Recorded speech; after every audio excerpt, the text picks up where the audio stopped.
Call the meeting to order at 6:30 p.m. Madam Clerk, would you please read the Public Meetings Act? Adequate notice of this meeting has been provided by forwarding a copy to the Courier News, Star Ledger, and posting on the Township website at least 48 hours prior to the meeting, all in accordance with the Open Public Meetings Act. Roll call, Madam Clerk? Mr. Foster? Here. Mrs. Illis? Here. Mr. Machado? Here. Mr. Maderos? Mr. Moran? Mrs. Pogue? Here. Mayor DeBaney. I'm here. Will you all please rise for the flag salute? I pledge allegiance to the flag of the United States of America, to the republic which stands one nation under God, indivisible, with liberty and justice for all. Okay, for our conference session this evening, we have the 2026 capital budget, and we will be starting with the Department of Public Works.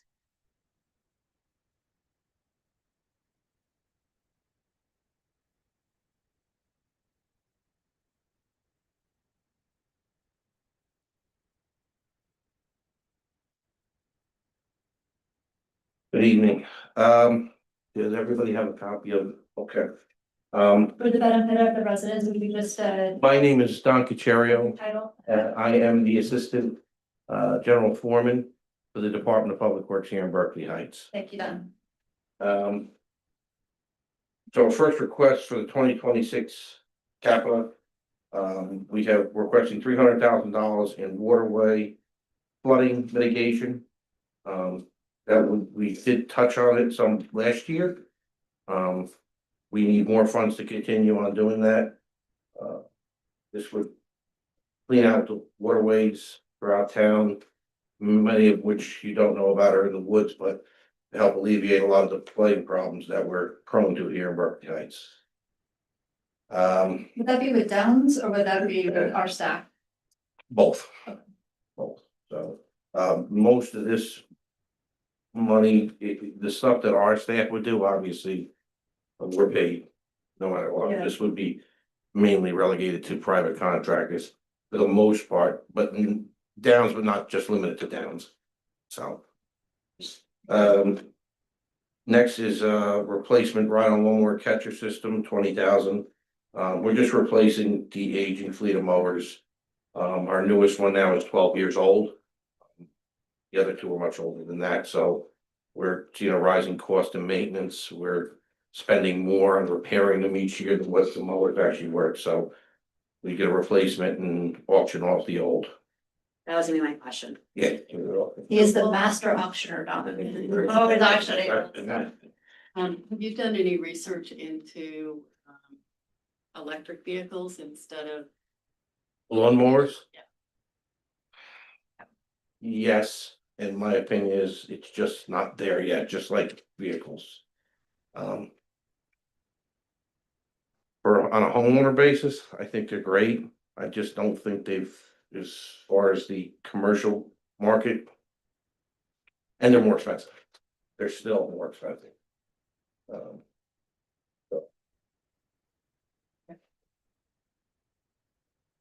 Next is, we had this on last year. We weren't able to do it. Our goal at the DPW is all vehicles and equipment housed at all times, nothing is left outside whatsoever. Throughout the years, naturally, the department's grown, the township has grown. The number of pieces of equipment that we have grown. The measurements are there, 40-foot wide, 100-foot long. In the back, anybody's been to our facility, we erect a new garage. When I say garage, for anybody that's been to the DPW, it's not what we have. Basically, it's just for storage. It wouldn't be heated and, you know, all the amenities. It's pretty much to keep everything out of the elements and locked up. And that would be at a cost of $80,000. And the final and largest ticket item, the 2 new single axle dump trucks with salt spreaders and plows. First off, we have our single axle are aging. One is from 2003, the other one is from 1994. We are waiting for one still to be delivered. Unfortunately, it takes a long time nowadays. That's scheduled to be delivered May 1st. That was from last year's capital. At one time, our single axle fleet was 6 strong. We allowed it to age beyond its, time. And there was a director prior to Joe Graziano that did not want to invest money into it, which was fine. So we auctioned them off. The problem was we never replaced them. So now pickup trucks are doing the work of what a big truck should be doing, especially during the snow plowing season. As a result, you're pushing them beyond their limits. And for anybody who's seen their repair bills for transmissions and such, that's the end result. So they would be at 150,000 apiece. Again, that is for the truck, salt spreader unit and snow plow. You said one's coming in, One is on right. and that money has been already counted. That was from last year, yeah. Unfortunately, it just takes, especially with state contract, it takes a long time nowadays. So the order was placed last year. So how long it takes. And if I can say, our mechanics at the Public Works Department do a great job keeping our vehicles and the equipment running as long as they possibly can. Like if they're saying like, we need something actually new, they hate spending money just as much as I do. So if they say we need something new, typically, we do need it. But given the fact that, everybody is realistic and aware of the debt and aware that, we continue to ask departments to keep their capital requests down. They did request two, administration is recommending one. It's ultimately council's decision, but we have realized not just with this department, but other departments like the sewer plant, the police department, we do have to invest a little bit as you go year to year in the things that we need to keep the infrastructure for this town up. Because if you don't have a capital improvement plan, it ultimately will lead to disaster like we've seen with a sewer plant, and then we're playing catch up, very costly at a very fast rate to really avert, sort of disaster. So we have been working the past 2 years to really put a capital improvement plan in place for several of our departments to keep up with things as they go. So we're at least reducing the chance where we get to that point where there's a disaster of some sort, or we have nothing in the fleet that we need. We just go back to the truck and the conversation that you, Tony, Jimmy and I had, I think Friday or Thursday. The benefit of this type of vehicle versus the trucks and the plows that you have been utilizing, particularly with a really tough winter. We are accustomed to, prior to this, winter, a curb to curb kind of plowing situation. You guys have spoiled us, right? And when we can't use these trucks because we don't have them, or they're, not on the road because of repairs, we have to use the regular trucks, and you don't get that curb to curb plowing. No, and then we've been fortunate for the last few years, we haven't had these snowstorms. For anybody that remembers, back in the late 1990s, early 2000s, we had really bad snowstorms. And the township back then opted to buy all new vehicles. And everything was great for a long time. And then they began to age and break, and we made the mistake of not saying, hey, look, let's auction these off. Well, by the time they needed real repairs, the director here at the time did not feel comfortable showing council bills of 10,000, 15,000 for a transmission. And so we auctioned them. And it was, well, we'll get them out of here so it don't cost any more money. We have the pickups, we can use them and we'll request them later. Well, we never requested them later. Now, as a result, what you're doing is you're forcing these vehicles in a snowstorm like we just had. They have no business to try to push a municipal roadway, this high of snow. It's just, and we did that. And as a result, if you'll look through the bill list, we've transmissions and, axles. Vinny puts in one more axle, I think he's gonna bang his head against the ground. So, because you're doing things you're not supposed to be doing, but what choice do we have? So we need to do this. And once, like I said, we have one unit left. We don't plow it anymore because we do use it for salt spreading. It's a 1994. I mean, they last a long time. You take care of them, but we need to do this. So when is the one from last year due to be? He promises me May 1st, and if he doesn't bring it by May 1st, he'll be happy. to get my phone call. But I spoke with him 2 days ago and, there were some issues. One of the almost as silly as it sounds, paint. Our fleet's been green for 100 years, I mean, or 25 years. Somebody seems to think that the Ford Motor Company, that green is not a popular color anymore, and they told me, Ford told us that they would be happy to sell me a green truck if I promised to purchase 5.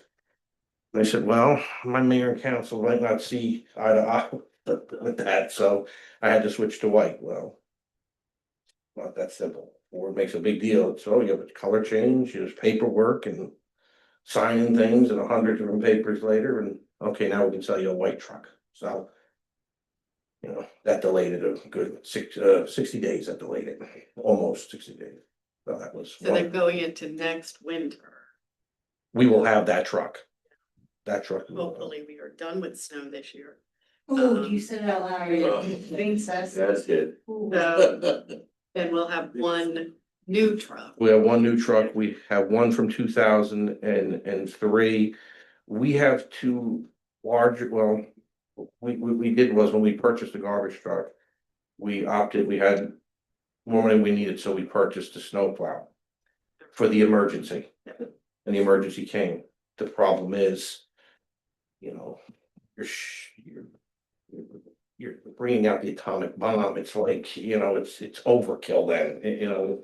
There's a lot of cul-de-sacs in Berkeley Heights. You try to plow a cul-de-sac with a garbage truck, you're gonna do a lot of damage and make a lot of residents unhappy that you tore their lawn out, and that did happen, unfortunately, so. You know, that's what we're working with. We have to get back to where we should be. All right, anybody have any other questions? Yeah, I have Go a ahead. question. Hey, Don, so the this frame building that we're talking about here, Mhm. it's safe to assume that we have the space for it. I'm just trying to picture where it's going to be and whether or not there's a variance required. I don't believe I spoke to, Tom Baca?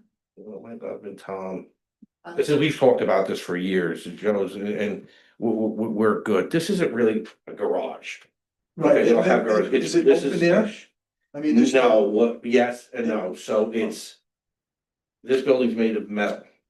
It's a oversized shed, and I'm requesting to put garage doors on it. Oh, okay, all right, because I mean, And this will not have a floor, this will have asphalt inside because the ground is already asphalt. I will probably call an electrician and hang a couple of lights, so use at night, but there will be no heat. This is simply to Right. keep everything out of the elements. Yeah. This is not what the main structure is. That would be extremely costly and unnecessary. right, So we but just. it will eventually be fully enclosed, right? Well, if they built it today, it would be. So it's normally open. When you say equipment, it's also including the vehicles, right? You could. Oh, it's So the just- idea is I'll put the vehicles in the garage and the equipment that's in the garage, put it. Okay. So, all your snow plows will be in there, your salt spreaders will no longer sit outside, anything, we have attachments that go to various machines, lawnmowers and such, there's really no space, they sit outside.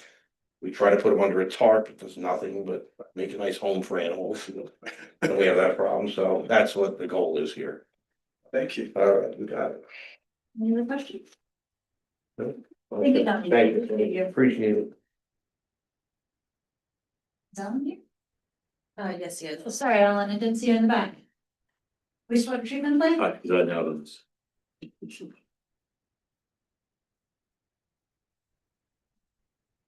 Good evening, Mayor Devaney. Good evening, members of council. Let me walk you through Just introduce yourself for the. my name is Alan Kennedy. I am the director of the wastewater treatment plant.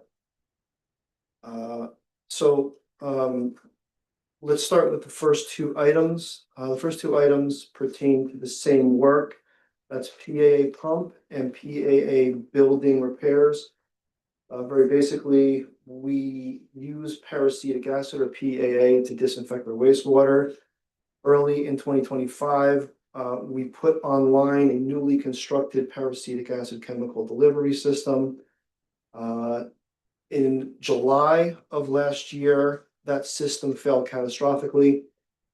We developed a leak from one of the pumps in the middle of the night, leaked peracetic acid onto the floor. The fumes, in essence, destroyed all of the electrics inside the building, rendering it useless. So at this point, we are rehabilitating it. Last year, we have started that process by allocating money from the budget for engineering and construction management of the rehabilitation of the peracetic acid pump station. So these first two items are for the actual rehabilitation. We have pumps for 38,000, and through consultation with our engineer from PS&S, we will be asking for $147,000. That was the approximation of the cost of construction. The engineers are working on the scope of work, which should be done probably by the end of this week, and that will go out to construction companies. And I'm sorry if I could interrupt because I didn't, I have the pump in the wrong column. We were in negotiations with the manufacturer. The cause of the spill was a faulty pump.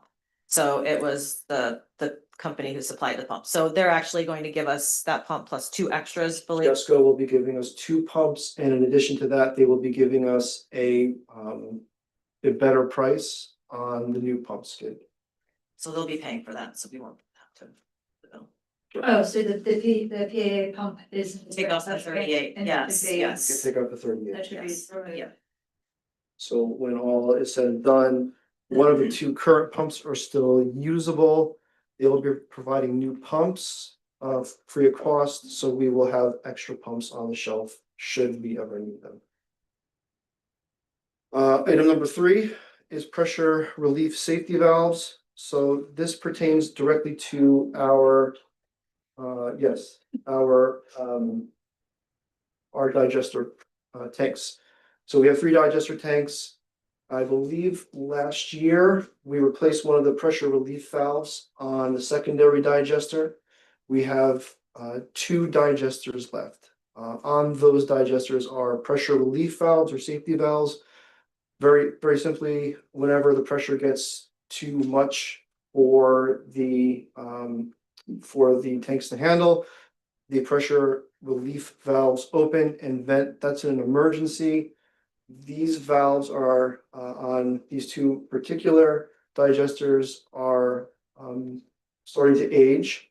They require extra maintenance. So we are asking for new pressure relief valves. This will impact specifically the residents of Garfield Street who have been in contact with us regarding odor complaints throughout the past few years. Installing the pressure relief valves will help us mitigate odors from aging valves. So there's 2 digesters, right? We replaced the one.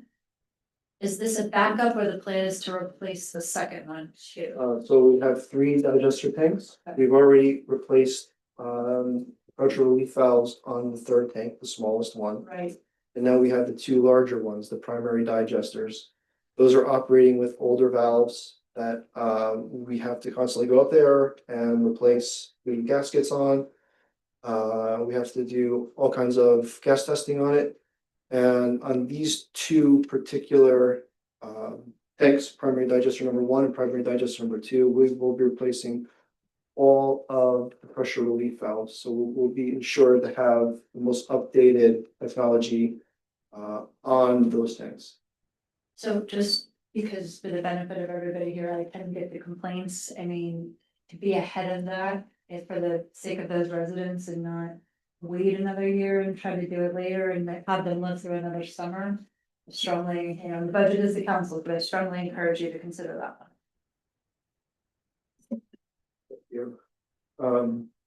So the next 2 items also go hand in hand. The New Jersey Department of Environmental Protection has indicated that they feel our biggest issue in town regarding SOAR is with I&I, which is inflow and infiltration. That's the groundwater that gets into our pipes, which It's not supposed to be there. Whenever we have rain events, whenever we have high groundwater, the plant takes on more water than it should. And in some cases, So, yes, snow melt right now is a huge issue that we're dealing with. So we take on extra I&I, extra flow, and it becomes problematic for our treatment process.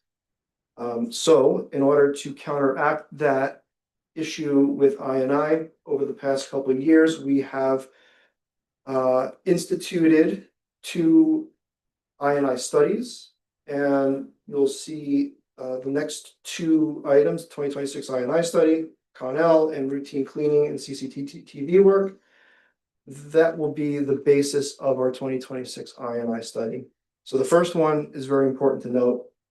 The I&I study basically is we will have a company come in. We will target areas that we know have I&I issues. That company will clean all the pipelines and they will televise it, meaning they will put a CCTV camera in it and they will inspect every surface in that pipe, in those pipes, to show us where our points of failures are. So for this study, we'll focus primarily on 2 very key areas. Number one is the Connell easement. South of the Connell Park is Greenbrook, and running along Greenbrook is about 7,000 linear feet of pipeline. The issue that we have in that area is we have a pump station, is Twin Falls Pump Station. When we get high flows, the flow essentially multiplies by 8 times into that station, and we've had overflows. That station is directly fed by the pipeline from Connell, near the Greenbrook. So we are hypothesizing that we have I&I coming directly in from Greenbrook at some point. So part of the ask for the $164,000+ will be for a company to come in and to completely clean and inspect that pipeline to find where we have I&I issues. The second part of that inspection will be along the Passaic River. The Passaic River has an easement, Passaic River easement, that has a pipeline. It is the most important pipeline in town. It conveys, in essence, all the flow in town to the plant. It is a easement that stretches from the River Bend Road section 3 miles north east to Belmore Avenue. Over the past 2 years, we have inspected 2/3 of that pipeline. We have found a number of critical issues, and we are currently addressing those issues now. So this will be to finish the inspection of this absolutely critical part of our collection system. The second part that I ask you to look at is the routine cleaning and CCTV work. That work will be done by PARSA. That's the Plainfield Sewage Authority that we will have a shared service agreement with. And that is to inspect 20,000 linear feet of pipeline in residential areas. These areas will be targeted areas where we have known issues of I&I. They'll most likely focus on the River Bend Road area. That will supplement the work that our crews will be doing. We have a small crew. Our crew has to deal with not only the collection system, but also the plant. So the 6 guys are spread thin. So this shared service agreement will be a great help to supplementing our work in the collection system. And then once we are able to find and identify the issues that we have in the collection system through this I&I work, then we get to work in fixing it. So the next line item is for pipeline and manhole rehabilitation. We're asking for $550,000. That ask is predicated directly on the current, the ongoing work that we started last year in rehabilitating the collection system. Right now, National Water Main is at work in our collection system. They are working on manholes, 13 of them. They are also working on 24 pipelines with known issues of I and other structural deficiencies. Once that work is done, we will have removed in essence, or in effect, between 5.25 and 7.8 million gallons of I per year. So we're gonna take that program and we are going to replicate it, or we're asking for money to replicate that in 2026. The next issue, the next ask is also in response to issues that we have in the collection system. That's to assess the condition, capacity, and need for upgrades at 2 pump stations. That will be Hampton Drive Pump Station and Twin Falls Pump Station. Both these stations are, of course, critical, but they both have exhibited major issues in the past few years. So as I noted before, when we have rain, Twin Falls, the flow to that pump station increases by 8 times. In addition to that, we've had overflows. Our pumps have become overwhelmed at that pump station. We've had SSOs, sanitary sewer overflows, that DEP is very well aware of. Hampton Drive is another case where we need that assessment. We need to know how to upgrade it to make it more effective. Hampton Drive is one that we definitely need to flag. It's the most important pump station out of all of them, because all of our pump stations, we have 6 in total, they pump directly to Hampton Drive, and Hampton Drive conveys that flow to the wastewater treatment plant. The issues that we've been having, or we've been seeing at Hampton Drive, is the same that we've been seeing at Twin Falls. Whenever we have rainfall, the flow increases exponentially. On a normal day, we get 350,000. As much as 1.4 million come in. That's just on one day this month into that pump station. That's an increase of 4 times the amount of flow that we usually see. We've had flows at that station. We've had electrical failures, pump failures.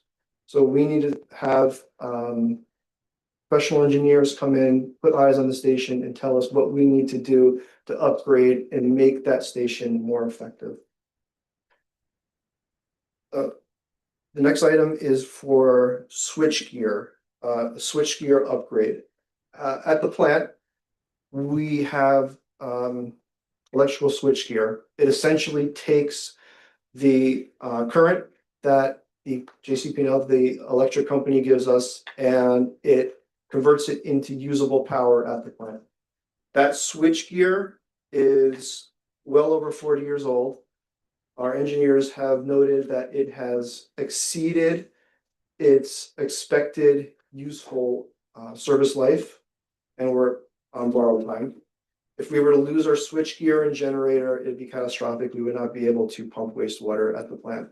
So we are asking for $380,000+ to start the design of the new switchgear, electrical switchgear and generator project. This is for design only this year, and we will once design is completed, we will be looking forth for funding probably next year Yes. through the I-Bank, through the New Jersey I-Bank funding route for the actual construction of it.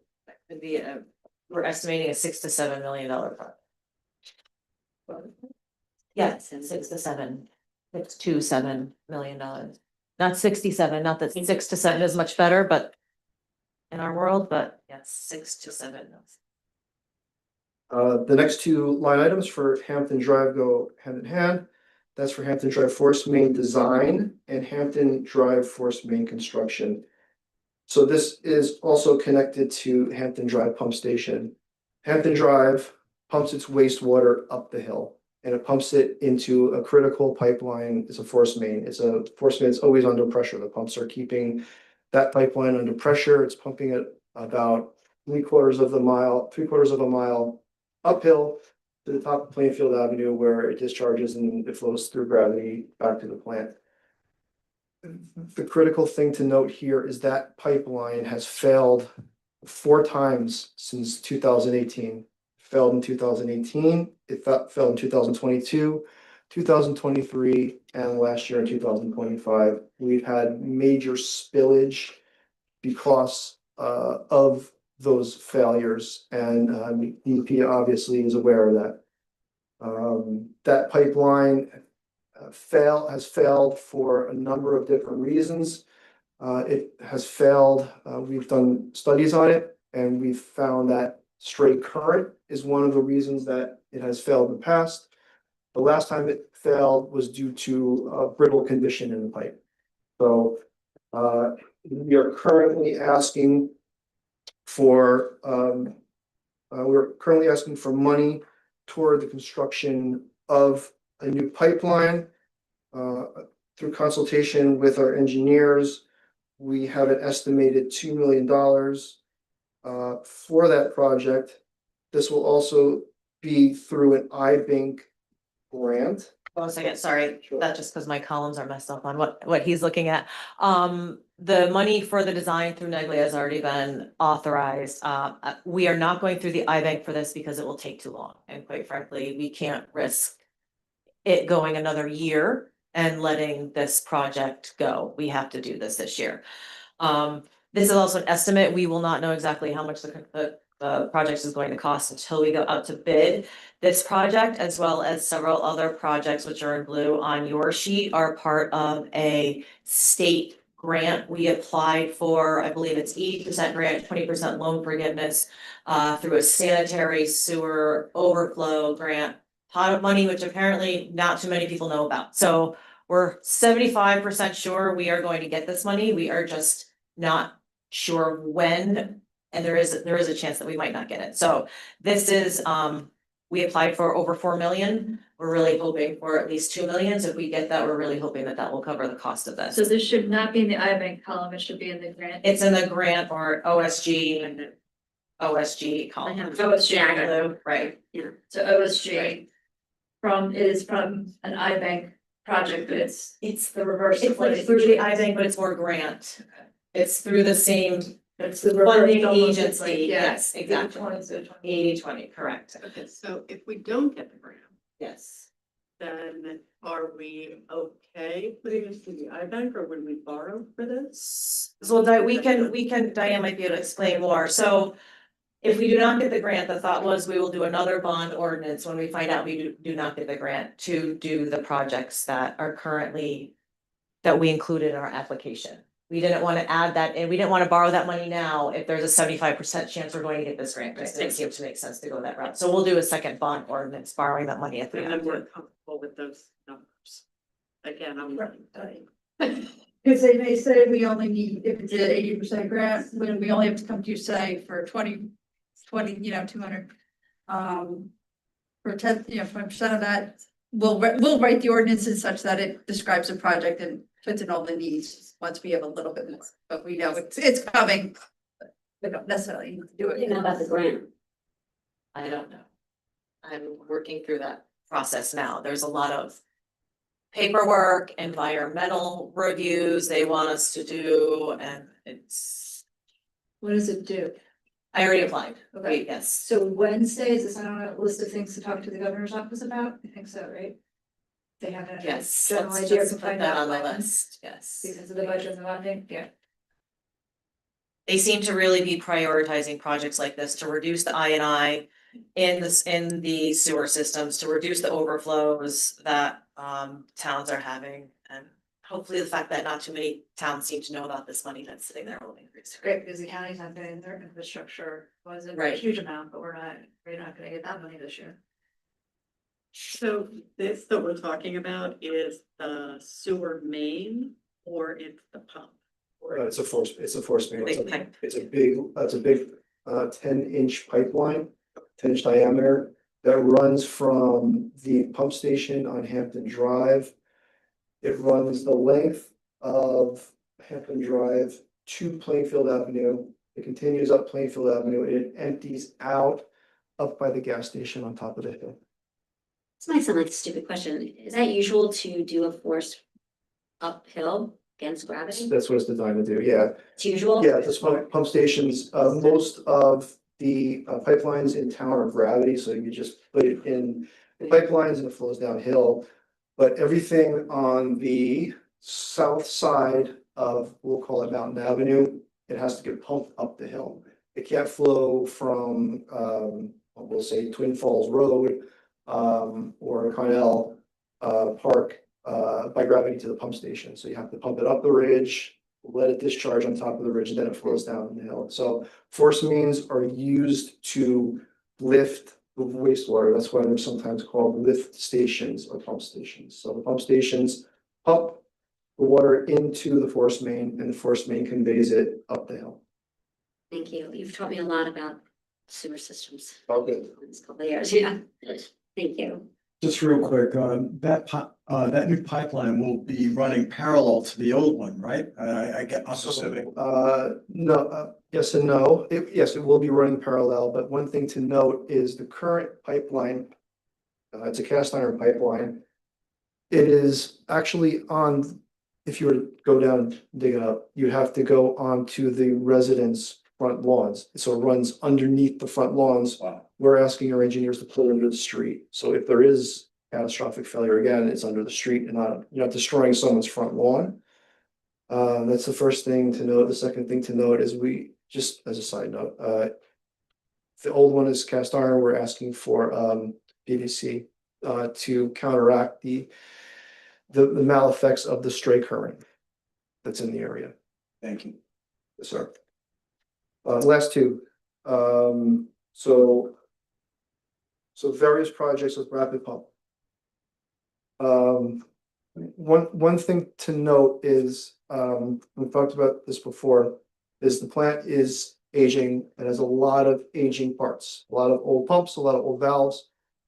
And it'd be impossible to replace all that. So instead of coming here and asking for full replacement of systems and ballooning our request, we're asking for various parts. So old motors, old pumps, we're asking for spare parts or to replace the ones that are past their expected useful service life. So we've approached Rapid Pump to get some pricing for a few critical and high priority components. That'll be a variety of motors. We have some motors that are over 40 years old. They need to be replaced, or at least we need to buy motors to put on the shelf as spares in case the old motors fail. We're also asking for a new gearbox for one of our settling tanks. Our gearbox, instead of asking for a brand new drive or 4 brand new drives for all 4 tanks, we're asking to replace just the gearbox that is leaking on one of our nitrification settling tanks. We're also predicting failures based on previous failures and current operating conditions. So we're asking for a recirculating pump. We have, just real quickly, we have 2 recirculating pumps in our aeration basin. One of them failed in 2023 and had to be replaced on emergency. We are predicting that the other one will fail at some point this year or next year based on its behavior. So we're getting ahead of that and we're asking for a replacement of that pump. And finally, DEP has noted that we do not have a generator at our smallest pump station, Ridge Drive Pump Station. So we have approached Rapid Pump for pricing on a portable towable generator for that pump station. So that would be part of that various projects. And then finally, yeah. Yeah, that was on the list. Take this one off. Yep. Well, Yeah, we've had one. We paid for the last one we've already paid for, and Okay. we've already ordered Old it capital? with old capital Okay. money from, I think, last year. Question on the generator, do we need to get that for rapid pump? We The do, generator- we're not married, sorry, Councilwoman, but we're not, Versus buying it and just installing it ourselves, is that what you mean? we're not married to Rapid Pump on these projects. We could look for other pricing, but we got the pricing through Rapid Pump, when we were putting together the capital budget request. So we had numbers in mind that we could bring to you that were representative of what the projects would cost. So when we go into actually doing these projects, we'll look around for better prices. And that's what I have for you. I can't imagine anybody has questions because that was very thorough, but does anyone have any questions? Any additional questions? Thank you, Alan. Well done. Thank you so much. Okay, police department.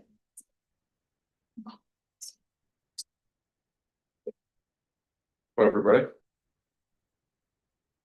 I am the police chief.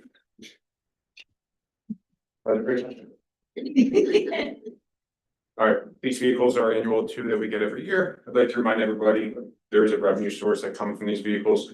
They brought in $149,000 in change last year.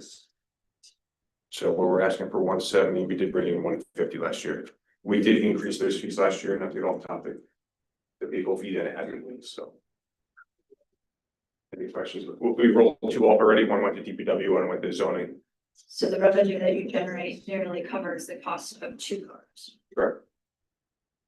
We did already roll off the two for this year and give one to zoning and one to DPW. Right. Next is Liza's favorite topic, portable radios.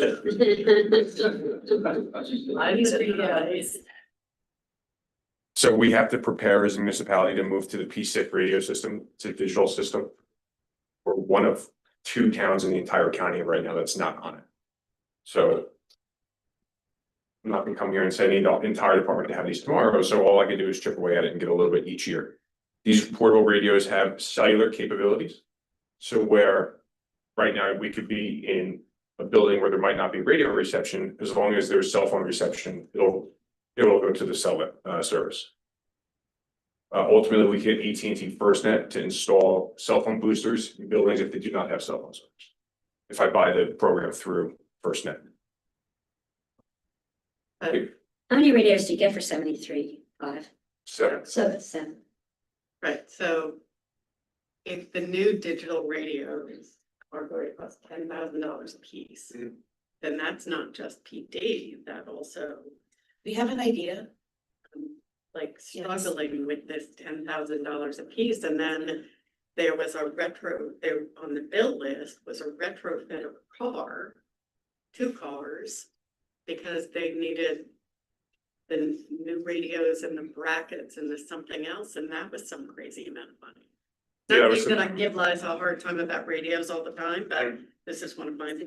there's some areas in town that I'm not comfortable publicly saying we don't get radio communication. But there are places that we do need it. And right now, the building code does cover it where there needs to be a BDA, which only amplifies the service, but it only works for new buildings. We've got existing buildings that were built in the 50s and 60s and we don't get radio service in them now. So I can, for a reduced cost, get cell phone boosters into those buildings, and then we would have the cellular portables. We're built on the cellular only by usage, and 99% of the time it won't be operating on the cell service. So 7 this year, how many have we purchased previously, or how many more do we need to achieve the goal? Somewhere in the neighborhood, just for the PD, somewhere in the neighborhood of 20. 20 more? Right, because there's 22 officers, is what I told I us was in the hoping meeting. that we had chipped away. Well, and there's this, just These to are- clarify, because we got a LEAP grant years ago to cover a lot of the radios for PD, and the fire got some and the squad got some. Is this to replace all those? Because Eventually, we will have to replace all of them. Now, let's remember, these have a 10-year lifespan. The ones that we got from the league. 15 years max. 5,000. Those are roughly about $7,000 back. We're working with the building department to see if there's That's a better solution. a way, instead of this is an idea, instead of making builders install this very expensive BDA device, can they somehow, I don't know how this would work. It's a If little, every- that they could give some sort of money for the radios. If all the To offset first these responders, fire department, rescue and police had these portable radios, there would be no longer be a need for these builders to put in the BBAs. They would only have to put in cell phone boosters. So there'd be a cost savings like a future building in Berkeley Heights. So maybe there's a way a developer could offset the cost of these portables first. We have to figure out how legally and logistically, how that contribution would be made. That's out of our Right. realm of. The infrastructure contribution, Well, so right now, it specifies that they have to pay for a piece of equipment. And that costs a certain amount of money. But the purpose of that equipment is to facilitate communications of the first responders within that building. So can we change what we call that? To instead of say, you need to pay for this piece of equipment, say, you need to pay this amount to facilitate the first responders in the building. I think that's what the attorneys are. Right, like similar to a community benefit fee, but it's not a, Because it's not a nice to have, it's a necessity. necessity. Right, We don't have redevelopment plans for every project that comes along, most we don't. right, right. So this will go through the building department because that's who Maybe sees we all can make these a fund they plans. contribute to us. Right, so we're percentage of- working on that, because ideally, no, we cannot be footing the bill for these radios. There's no way to make that like a foundation like we do with the sewer connection fees.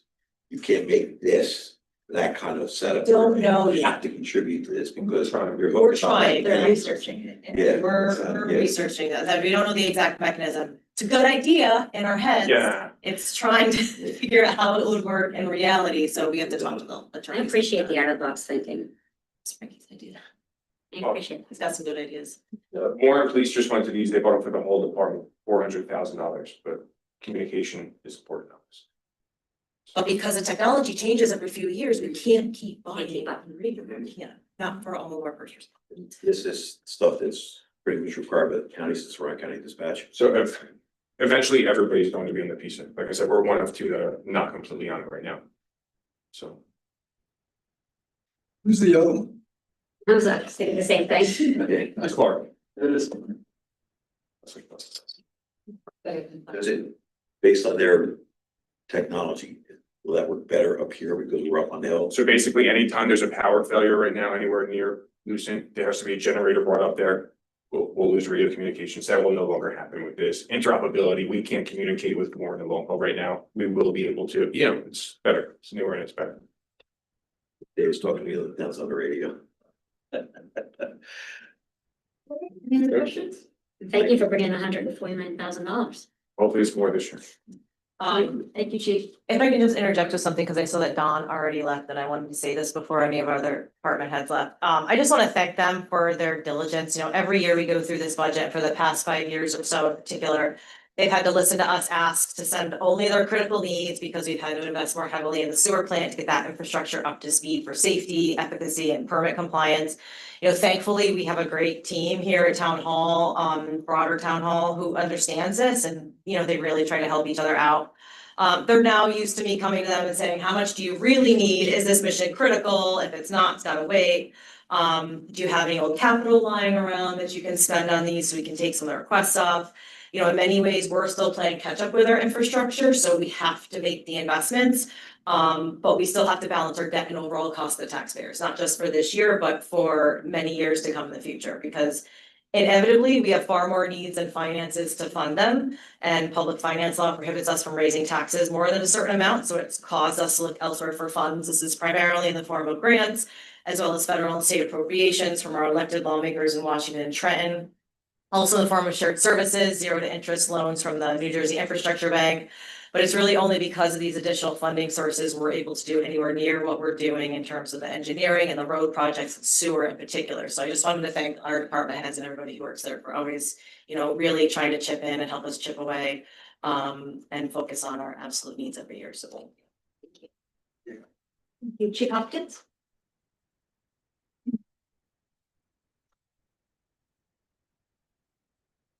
Evening. Evening.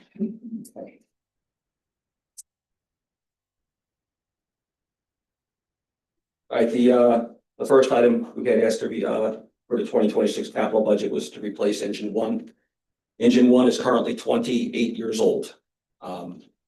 And if we were to order this engine, it would take approximately 3 years if we ordered it this year. So that would put the truck over 30 when we replace it. The second item we had asked for was to replace the Dodge Durango. That vehicle is used by our battalion chiefs, and it's also shared with fire prevention for the fire inspectors during the day. And then the usual 5 sets of bunker gear every year. This is to replace gear that's aging out. And we've also had an increase in membership. We are currently up to full strength of 55 members. Can you explain what bunker gear is? This is the firefighting gear Is specific. that the top and the pants Correct. that we're looking for with the grant right now? Yeah. Yeah, Cause I had a different name than bunker gear, so I just wanted to make sure. it's also called like PPE and a lot of those. PPE, yeah. Mhm. All right, thank you. I just wanted to make sure. 3 portable radios. We asked for 3 last year. We did not, we weren't successful in getting that. We have had an increase in membership. And some of our radios, we started buying these way back in 2012. Most of our radios, 20 of them were paid for with a FEMA grant. So the majority, I believe roughly half of our radios were paid for by FEMA. This is the kind of, I think this will put us right where we need to be, these 3 radios, with everybody having one. The radios are ID to each member. This way, if they push the emergency button on the radio, we'll know exactly who's in trouble inside the building or the IDH atmosphere. Now, do your radios have the same issue that the police radios have? So, yeah, we jumped on this before anybody else did in Union County. When Motorola first came out with the dual band radios, we went with the UHF P6 system, and that was long before any departments moved to P6. Since then, obviously, there's been a big movement towards it, but the issue we have here in Berkeley Heights, we border towns in 2 other counties. Warren, Watchung, Long Hill, and Chatham do not, nor do they have plans to operate on the P6 system. So how we communicate with them when we go to their town for a fire, they come to us. Like, for example, if they come to us, they switch to our UHF channel, we're able to communicate with them immediately, and the same thing works the other way. The only town we currently work with that does operate on P6 is New Providence. But none of the other towns that we have agreements with, that we work with frequently. They're outside Union County. But these are the towns we have direct agreements with because they're our neighboring towns, and they provide a good service to us. 10 technical rescue jackets. So this is again like PPE, but it's a much lighter jacket. When we have to operate it up on the highway in July or August at an extrication, but the firefighting gear is way too heavy. We don't want anybody to have a heat stroke. We've had problems with that in the past, guys. Become overcome. These jackets are a lot lighter. We haven't bought EVs in a while, and I have an increase in membership, so I'm asking for 10 of those. This is actually the grant I'm working for. It's the lighter Okay. weight, the technical, yeah. It's a lighter color too. It's a tan color, because this way the sun's beating down. It doesn't absorb as much heat. Looking at the list, it says the roll, actually. You're asking for I 10. know, I think that's a typo. I think I asked for 10. Okay. By the way, those radios, they're not the same radios that the police are looking at. I'm not sure which radios. I think I know. I have an idea. That's the newest radio that came out. We're looking for the 8,000, which I believe is the cost of the radio is like around $7,500. So these new radios are tri-band radios. So it'll be PSIC, which is New Providence. It'll be UHF, which is us and their surrounding mutual aid partners, and VHF High, which is Long Hill. That's what they operate on the fire ground. So we'll be able to talk to all of our neighboring departments with us.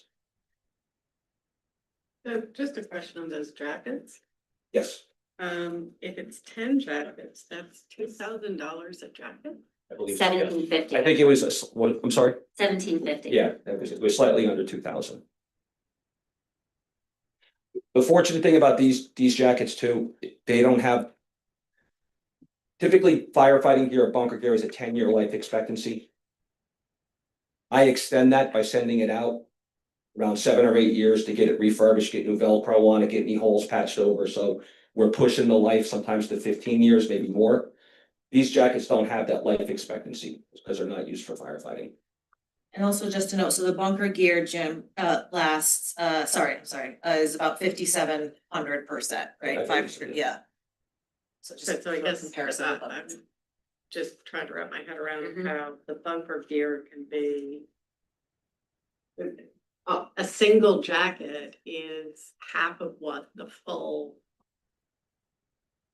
equipment costs, so that's what I don't understand. The good thing about this program too is it allows us to not use the fire gear for everything, which reduces the wear and tear on it, which extends the life of it. The bunker, not use The the bunker technical gear rescue for- jackets, when we use those for a brush, we can use those for a brush fire, we don't have to use those, the regular bunker jackets for that. And we use these for technical rescue, like extrications. The next item is to replace the SCBA's, the self-contained breathing apparatus. Those are the air bottles. These are the ones that are on Rescue One. They're aging out this year. We have to replace them. They have a 15-year life. How many are you looking for? I believe it's 6 or 7. 6 or 7? Yeah. It's about roughly half of what I have on there. So every truck carries a bottle in the pack, and then we have a spare bottle. So when they come out, they can change out. And then the final item is to replace hose. This is to replace hose that we've been losing through hose testing for the past several years. This is the hose that we use for firefighting.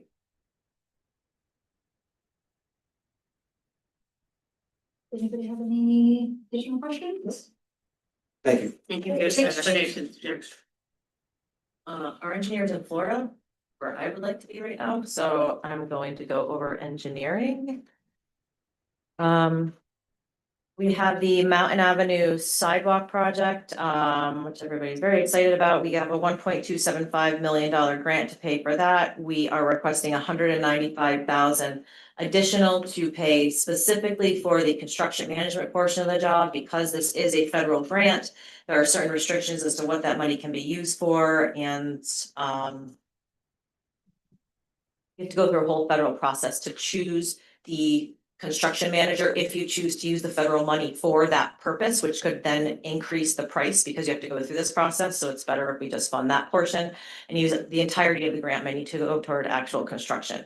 And that's from Park Avenue to at least Plainfield, Plainfield, so when the bids come in, how far we could go. Correct.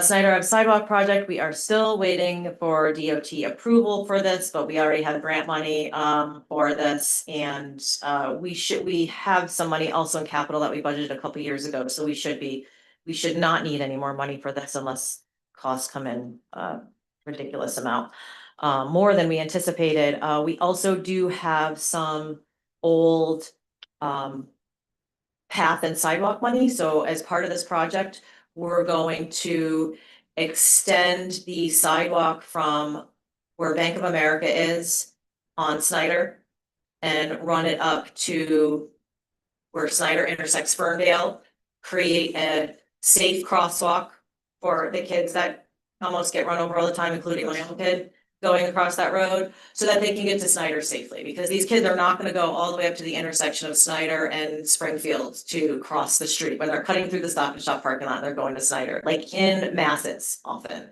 That crosswalk is right by that creek, right? I mean. Yes, yes. So we'll extend the sidewalk up a little bit because it's just a crumbling nothing right now, like sort of where the country pond is. Extend the sidewalk up and put the crosswalk across to Ferndale so they can cross. Okay, we have about 300,000 set aside for road paving and drainage this year as we might need it. This could include storm repairs that we may need to do, because it seems like we're getting a huge summer storm every year now and we're always having to bond for additional repairs. So that money could also cover some of those costs if they come up. We have a $1 million grant for the Springfield Avenue sidewalk and lighting project. Council has already authorized the bidder, I believe it's Cefelli, to be the contractor for this job. Neglia has done the design, so we're hoping to launch that project this spring. And Emerson Lane Road reconstruction, we have a $380,000 grant for that. We need to go out to bid to see how much bids come in terms of construction, but we should have road money to pay for that as well. We also have a $322,825 DOT grant for Rutherford, Coolidge, and Harding. We're only going to do the work that that grant will pay for, and we won't spend anything else. And yes, the Union County Infrastructure Trust Grant, the county decided not to issue that grant this year. Normally, we apply for that grant. We typically get 60,000 from the county, and then we put up our own 60,000 for a match to do sort of pockage drainage projects in town, but the county's not doing that this year. We also have to do Oakway Bridge repair. This is something the county's been requesting that we look at for several years. Oakway is down by Connell. It sort of connects Valley Road there to the interior of Connell, and that the integrity of that bridge is really in question. So this is a project we're not entirely sure how much it's going to cost yet to fix until the design is done.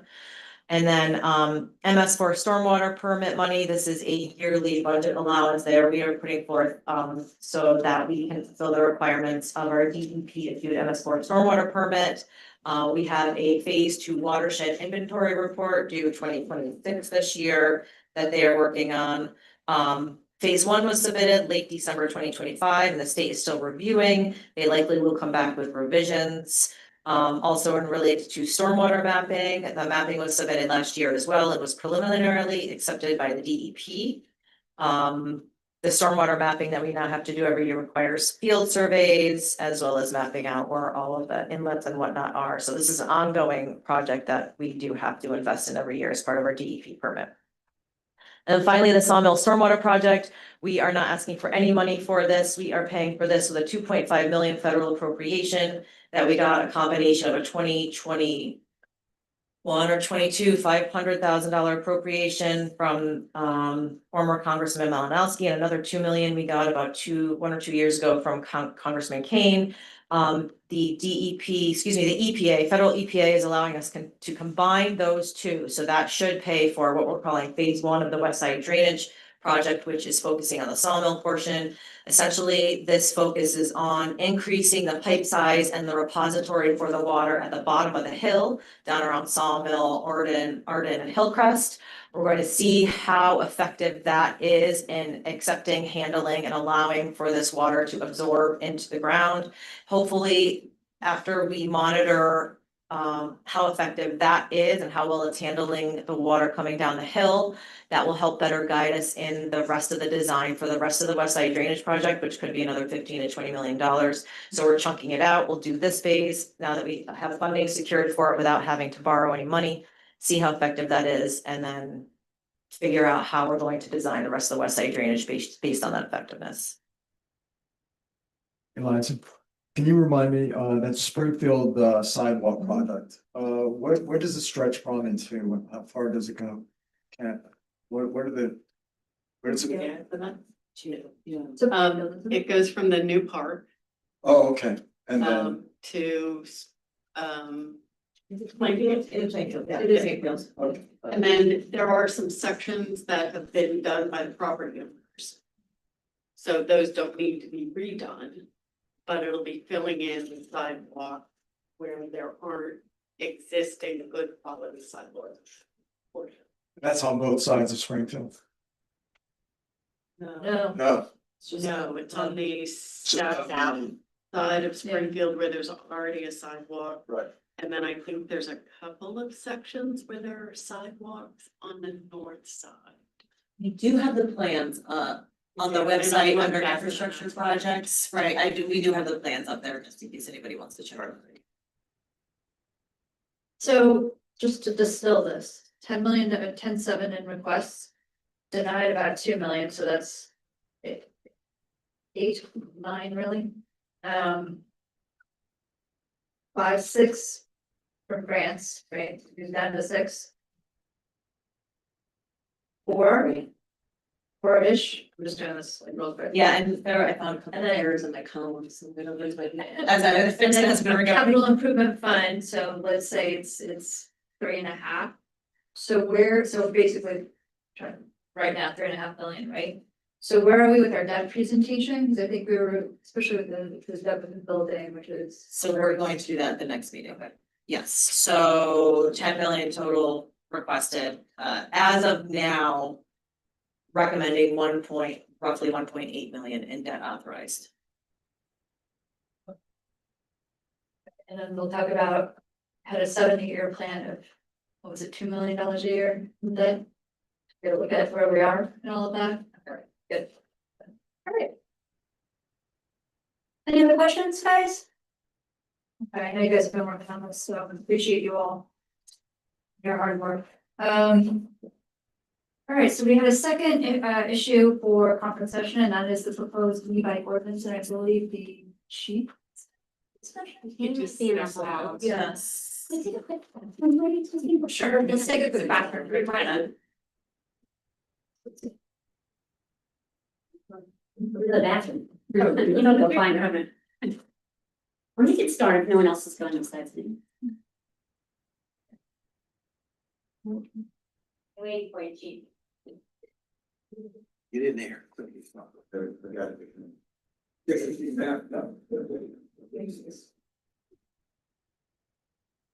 me drag her out of the bathroom. We're talking radios. No. Language only the two of you can Yeah. speak. Yeah. Radios. You wanna- Chief, we're ready for the e-bike, And we have, so we have Chief May and also Dana Nigro, the chair of the Complete and Green Streets. Dana. Steve. Guys, we like a better group presentation. So we've been working for a long time on the e-bike ordinance.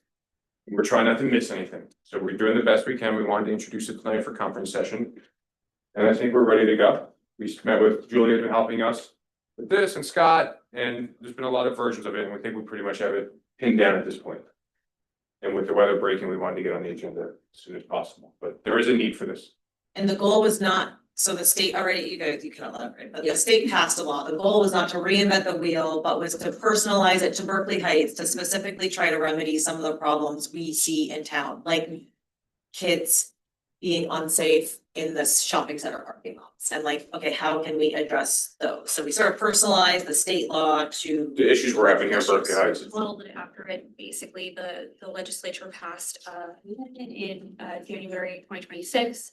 And part of, an example of that amendment is that they said certain e-bikes will now not be 15 years old, you have to have license requirement, registration requirement. So that's all gonna be reflected, that new amendment, will be reflected in the ordinance. So. Thankfully, we didn't pass it sooner because a lot of municipalities did put out an ordinance and then had to suspend it with the. Yes, the highlights. Look at the highlights. Just guessing. Some of the highlights are, Julian? yeah, sure. Yeah, that's fine. So like I said, the ordinance will closely model the state's e-bike regulations. Again, with the new changes that I mentioned. Otherwise, the ordinance will clarify the different types of e-bikes and also how they can be driven throughout the township. It covers low-speed electric bikes, low-speed scooters, motorized bicycles, motorized scooters, and electric motorized bikes. It also recommends the best practices for road sharing with pedestrians, as well as then makes an authorization for the township to cooperate with county and state education and safety programs surrounding e-bikes. So that's kind of the overall. So can you explain to people what the difference between a low-speed electric bike and an e-bike is? Okay. It's stuck with this for a while. Different classes. Okay, so under the New Jersey state law, there are now 3 classes of e-bikes, but they are different than the classes that existed before. So there is a low-speed electric bike that is pedal assist only and goes up to 20 miles per hour. There is a motorized bike. Those are the ones that have a throttle. Actually, there's several classifications in this category now. And they can go up to 28 miles per hour. There's a new category called electric motorized bicycles. And those are what we consider like electric mopeds, electric motorcycles. It's a whole new classification. They're basically motorcycle type vehicles. And they can go over 28 miles per hour. There is another category, which we will see sometimes in town that are not street legal. Those are called motorized scooters, just to be confusing. It's nothing to do with electric scooters that we think of the kids riding around. These are pocket bikes, dirt bikes, anything that is recreational only and not meant to be on the street. Those are still illegal. That has not changed. So the key point is for all of these classes, low speed, motorized and electric motorized, no one under 15 is allowed to ride them. They need a license, and there are insurance and registration requirements for them. Those are still in flux. The state still has to figure out how some of those are being implemented. There are bicycle advocacy groups that are not happy with some of these parameters. There are expectations that there may be amendments to that law, but that is not going to affect anything we do here in town. Low-speed electric scooters are excluded from that age restriction. They are not regulated. With the low-speed electric scooter, that like the razors. Those are the, little floorboard standing upright. The two-wheel, like the old razor scooters. Yeah. That have a battery now. Right. So there's no age requirement on them, there's no license requirement. But they also can go up to 19 miles per hour. So what else does our ordinance do that like augments the state? Like, So we're trying to- especially like parking lots. So it has to be walked in parking lots, they can't be ridden in parking lots. We put in there language about carelessly, recklessly, so basically wheelies, right? We don't want to handcuff us to verbiage in the ordinance saying wheelies, we want it to be carelessly and recklessly. We want the ability to be able to impound e-bikes. And we ultimately would not release them until they're registered or insured, just like we would do with a motor vehicle that was not registered or insured. So. PD is gonna need a bike storage place. With that, Are you going to need a bike storage? I'm gonna call our duty to impound them, they're gonna have to store them. And we're So- gonna have somebody from PD on such a vehicle. Yes, so we've, This is as we exciting. We should talk about as this. we previously announced, we're gonna have a officer, the traffic officer out on a police e-bike enforcing this as well. So we're excited for that.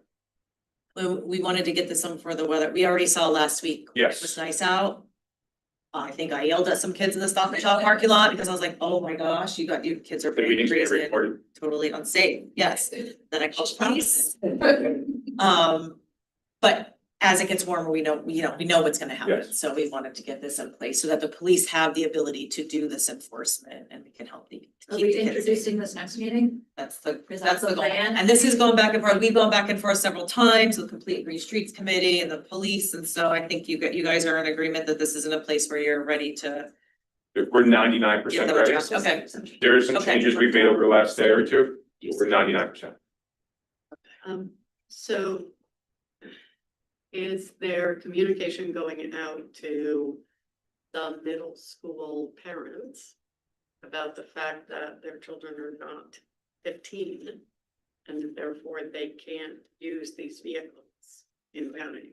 So I plan on putting out a press release from the police department. And when the ordinance passes, saying we're going to be enforcing this, we're only gonna be doing warnings for the first week or so.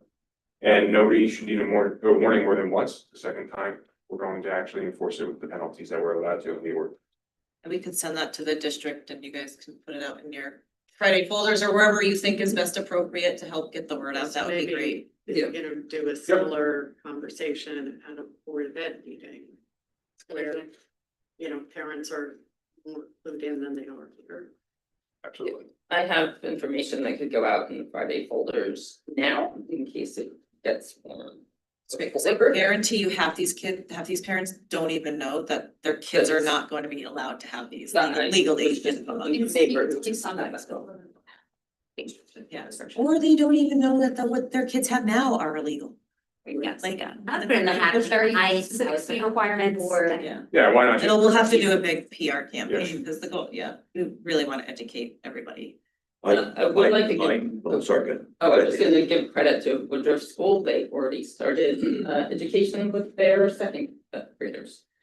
Letting them know that when they move up to next school, they can ride bikes, so. I know this goes without saying to me, because I ride a motorcycle, and I understand it, helmets. They're gonna be, is there any change to the helmets as far as everything, They are is everything gonna need it? Or Required, when you get to the, which one is it, electric motor, it's motorized bicycle, I think now they're recommending. motorcycle helmet. And what about somebody riding on the back? That's a good That's- question. We see that a lot. We see kids riding with somebody else in the back, somebody who never has a helmet on. I saw one, 3 kids on it one time and none of them had helmets on. And it was one of those electric motorcycles, which, you know, because the seat's wide enough that you could probably do that. You know, it's just, you know, I mean, I've seen too many people go down on a motorcycle. That's a little bit different, but if they go down on this, they're gonna get themselves hurt, guaranteed. So the motorcycle helmet would probably be the best thing for everybody to have. Just as a, Absolutely. This goes without saying, I attended a chief superintendent meeting with us, New Providence, Summit, Chatham, and this was on the agenda. Every municipality is facing problems. Regarding Trying to keep the people helmet, safe. Yeah? regarding the helmets, the majority of severe injuries actually come from falls, rather than crashes with motor vehicles. So it's important that parents understand they need the best quality helmet on their vehicle. Thank you all for working so hard and so long on this. We do appreciate it. Thank you for the update. Okay, we are now going to move into the regular agenda, please. I move that the following minutes as distributed be accepted and approved. Public meeting, March 3rd, 2026. second that, Any discussion? Roll call. Mr. Foster? yes. Mrs. Ellis? Yes. Mr. Machado? Yes. Mrs. Polk? Yes. And I move to open the citizens hearing. Second that, Any discussion? Roll call. Mr. Foster? yes. Mrs. Ellis? Yes. Mr. Machado? Yes. Mrs. Polk? Yes. Comments are welcome during the public comment period during this meeting on any matter over which the township has jurisdiction. To make your comment, the speaker must come forward to the microphone and state his or her name and address for the record. Each speaker is limited to 3 minutes. The mayor council president will keep time. Please promptly give the floor when time is called and return to your seat. Your cooperation and adherence to these rules of order will ensure an orderly and respectful meeting. And with that, the citizens hearing is now open.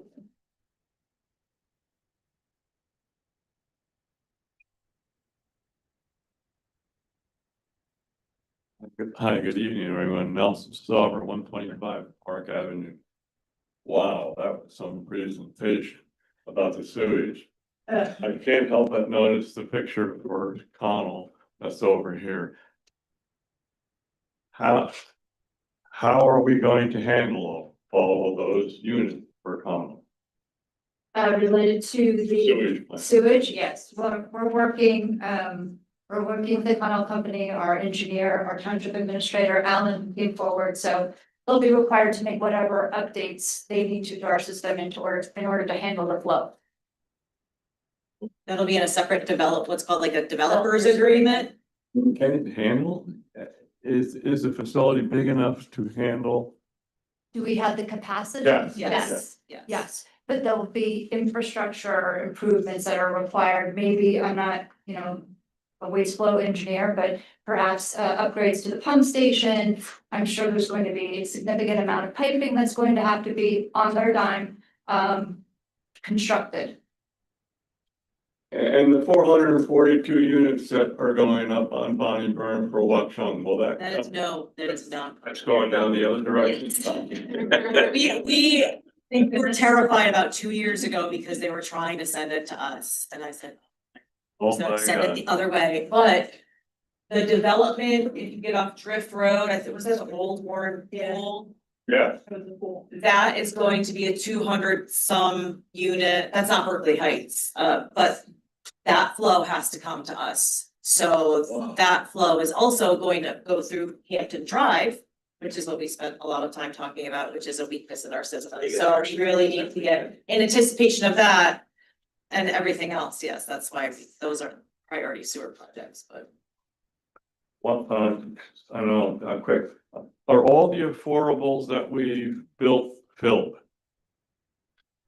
Occupied? Well, there's people have been on the wait list for years Are for they? them, so they should be occupied. I don't know about Claris though, Claris isn't at full capacity yet. Do you know like off the top of your head? I'm not sure if that's the one question I have. Yeah, Claris would be the only element. It's no the Claris, you think? It's a new name. Well, the Connell hasn't been. There's. Yeah, they they haven't haven't been. Right. And Claris is now a new name. New name, I can't think of the name. Berkeley House, did they resell it? They sold it. Yeah, we had to approve that 6 months ago. Yeah. Real quick, the county is not required to have affordable housing built. For instance, up by Runnels Hospital or Horseshoe Road or a ball field, Municipal requirement, and the county is not responsible for.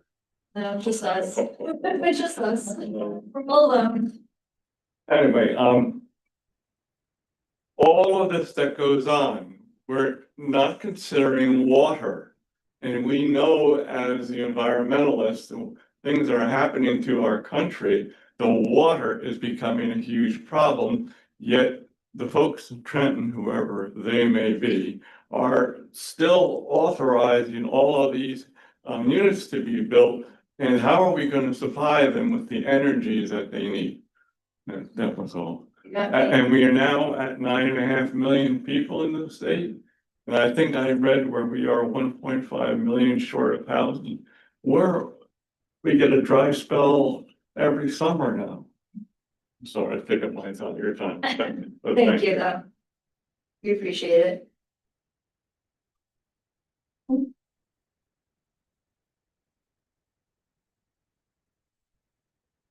Good evening, Natasha Jolly, 60 Orion Road. So I noticed that on the executive agenda, there is, before I go on, let me just say that I am a member of the Berkeley Heights Board of Education. And so anything that I ask or speak to are my own personal opinions and do not reflect at all the opinion of the Board of Education. So on the executive agenda, there is an item that says that your Session, you mean? executive session, sorry. Just make sure. I just need to know that the executive session says that they'll be discussing a contract with Berkeley Heights BOE. May I ask what contract that is?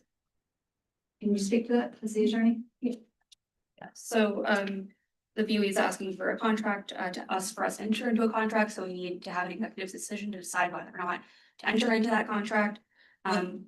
What you're asking for would require a contract. Right, what you're asking for. Okay. And so you need an executive decision to determine whether or not you'd like to enter into one, and if one might be entered into, then there would be a public meeting on that. Okay, so, and again, so may I say what, I guess what you're referring to are That's the, why I'm being careful. I don't know. Right, well, I mean- Specific topics. sorry, I mean, if I understand of what we're talking about, it was publicly spoken about at the Berkeley Heights of Education meeting. So I don't know, I mean, the contract would be a negotiation, will certainly qualify for executive session, but it was really just a little bizarre, and that's how it was framed without the subject of the contract. Well, because Yeah, there I'm not not, sure. there is not, there might not be one, so that's the purpose Right. of the meeting. Okay. All right, so then I won't go on, but Just in case. that's fine. Just in case. Thank I'm you. not sure either.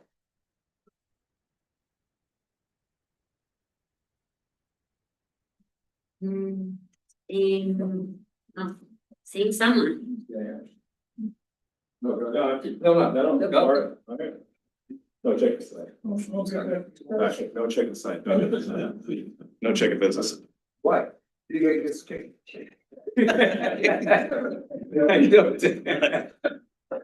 I love them. Oh, wait a minute.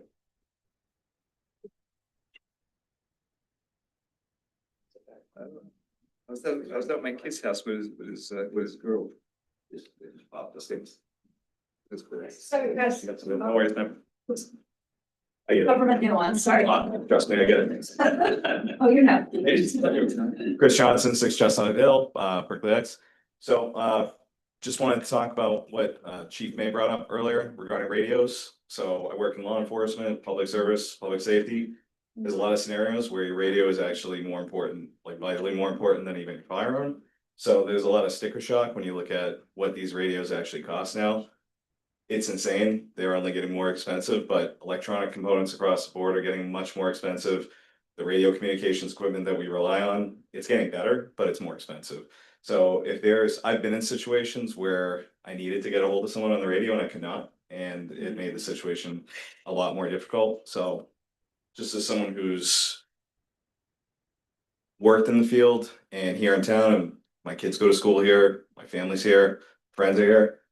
If there's a way we can, support that for fire, PD and the rescue guys, it's a really, really important. If you don't deal with radios, I do a lot. It seems like throw money away, but especially ones where you've got the multi-band capability where they can talk to a lot of different agencies, you get a lot more flexibility, some redundancies built into like fail safes, like if a repeater goes down or you're in a dead spot, that kind of stuff is priceless. It could save lives or cost lives if you don't have it. So just wanted to, put my support in for that because it is really something that you don't know when you're going to need it, but it's a pretty fair bet that you're going to.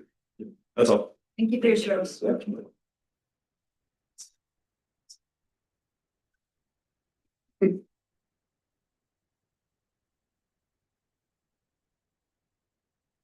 My name is Randy Brienne. I live at 288 Lincoln Street in town. Probably a bit premature, I guess, for tonight, but I have concerns with the property over at Nokia in terms of what's gonna happen there.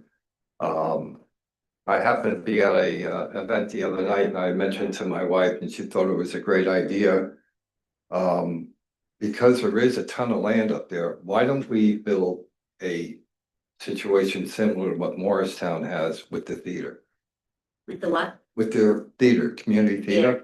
We've all been there, I gotta believe. Mayo. Yeah, okay. It could be a multi-purpose building. You can do high school plays, or you could do art exhibits, you can do, obviously concerts and what have you. It would give a different spin on a town. It's a great area that they could do. I'm understanding too that they're looking to build homes over there. I would hope not, but, and I'm in the mortgage, but I would hope they would. Because it just seems that we're putting so much up now, there's a ton of vacancy. And if you're not filling them, you're gonna sit there with these monoliths and nothing going on. But getting back to that particular site, you could do residential, maybe a few units in there, but I would consider putting that type of theater in there because it would allow us to go there as people in the town. You'd also attract Summit, Watch on Board, so on and so forth. And it's a good moneymaker. I think the theater in Morristown is about 1,500 seat capacity. I was hoping when the Berkeley Cinema went down that we'd have a theater there. And that was a mistake. Yeah, so the mayor has been very proactive in talks with different situations and scenarios. The one thing, and a lot of people say, why can't we just put a golf course there? Why can't we just do, we still have to make up the $3.5 million in ratables. So we do have to have ways to get the ratables back. And it's gonna be a mixed use scenario. No, I realize that, but again, I think It is a lot. I would love to see a theater. If I had the money, I'd back it. a high school could use it as well. But residents have to realize that the property is not owned or controlled by us. Right. The township does control the zoning, but Who controls the property, Nokia? if the They're selling property it. is owned by Nokia and we understand that they're under contract to sell it to two developers. So unfortunately for us in our part of New Jersey, property values are very high. Yep. And therefore Nokia can realize a lot of money by selling their property to the developer. So we don't have any control over who they sell it to. And now with the affordable housing requirements from the state, it gives us even less leverage to encourage. How many units would you have to put in it? Affordable. Now, or whatever you want to call it. Minimum of 300 age-restricted units in accordance with the fourth round consent order issued by the court. Based on a total of what? Based on our total fourth round obligation, we've maxed out the age-restricted requirement by assigning the age-restricted units to that property. So if you're putting, let's say, apartments, 600 homes. 300. So yeah, 300. Right now, I'm just saying if a builder came in here, put, I don't know if you're talking single family units or buildings. haven't gotten that far yet. Or you're saying 600? 300. 300. Minimum of 300 in accordance with the consent order issued by the court. Unknown color. Okay, I'm sorry, I took it up then. No, I love your idea.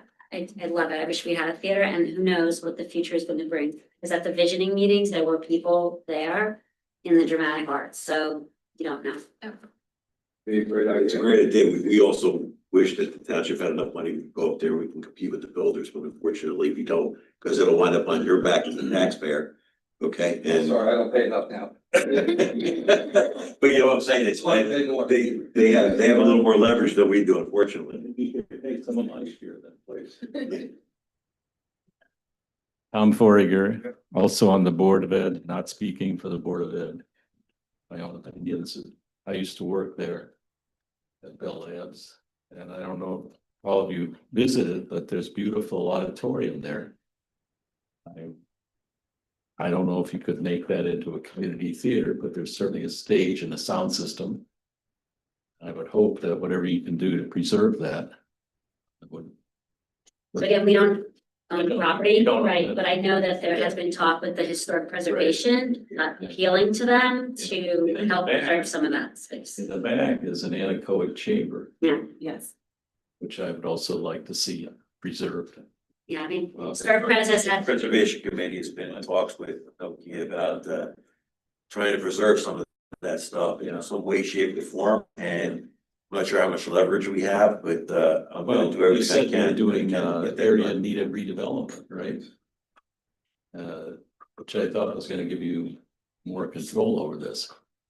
But Nokia and the developer are separate, right? So if it was the developer that had the artifacts, we would have leverage. Yeah. But because Nokia is going elsewhere, you know, we have to work with them and try to do our best to convince them that they should keep some of that, there's some arrangement that we can come to, so we can keep some, or at least I won't say keep, but have on loan some of the artifacts from Nokia that are important to the How community. about there's a room where the transistor was invented. At the end of building. I think it's the one. Seen some of it, I'm trying to. Is that a historic preservation also? Yes, we're trying to work on all of that. There's a lot of angles going on, because Yeah. like the mayor said, the problem is Nokia will let us work with some things, but the builder comes in and says, well, I don't need that, take it down, we really don't have a leg to stand on, none of that. To knock down the theater or knock down the chamber, or to take the room away where the transistor was built, and trust me, you know, when I went in there, I was so impressed with everything that they had in there, because that was, all of that is in here now, Right. you know, and that used to be when you used to press on the phone to call somebody, so believe me, it's like, I was walking back in time and it was fantastic, but Is it fair to say you're on top of this then? I would hope so. He's on top. I'm doing the best I can, I'm trying to stay, you know, we're doing the best we can with it. I mean, it's hard to believe that all of it is area needed redevelopment. Building 3 was renovated maybe 10 years ago. It can't be in need of redevelopment after 10 years. Well, I think the problem becomes is that's outside of our purview. As far as if the builder, if they buy the whole property, it's up to them. How could you seriously write a report that says it's in need of redevelopment when it's renovated 10 years ago? It doesn't make any sense. It's a very good question. Right. Very good question. I don't know if I have the answer, maybe you'll be able to opine on that. Big night tonight. Yeah, I think it's 30 answer. And some of the buildings. If you want to ask, Mr. Barger, right there, he'll give you an answer. We're under a court order to prepare a redevelopment study as we speak. My office is working on it. We've been authorized by the council and by the planning board. And the people involved with Fair Share and the court have already reached out going, what's taking you so long? So there is a lot of pressure on the town to produce this study. My office is working on it. We will be presenting it at a public planning board meeting in the very near future. And we are required by the court to adopt that study and move forward with the redevelopment plan immediately thereafter. All right, and you said earlier that you were gonna get 300 affordable units out of the No, key? 300 total units. 300 total units, and as I recall, it was 20%, so 60 affordable out of Nokia. Yes, sir. Those are age restricted, Yes, sir. okay. And are we using our own resources to provide this affordable housing?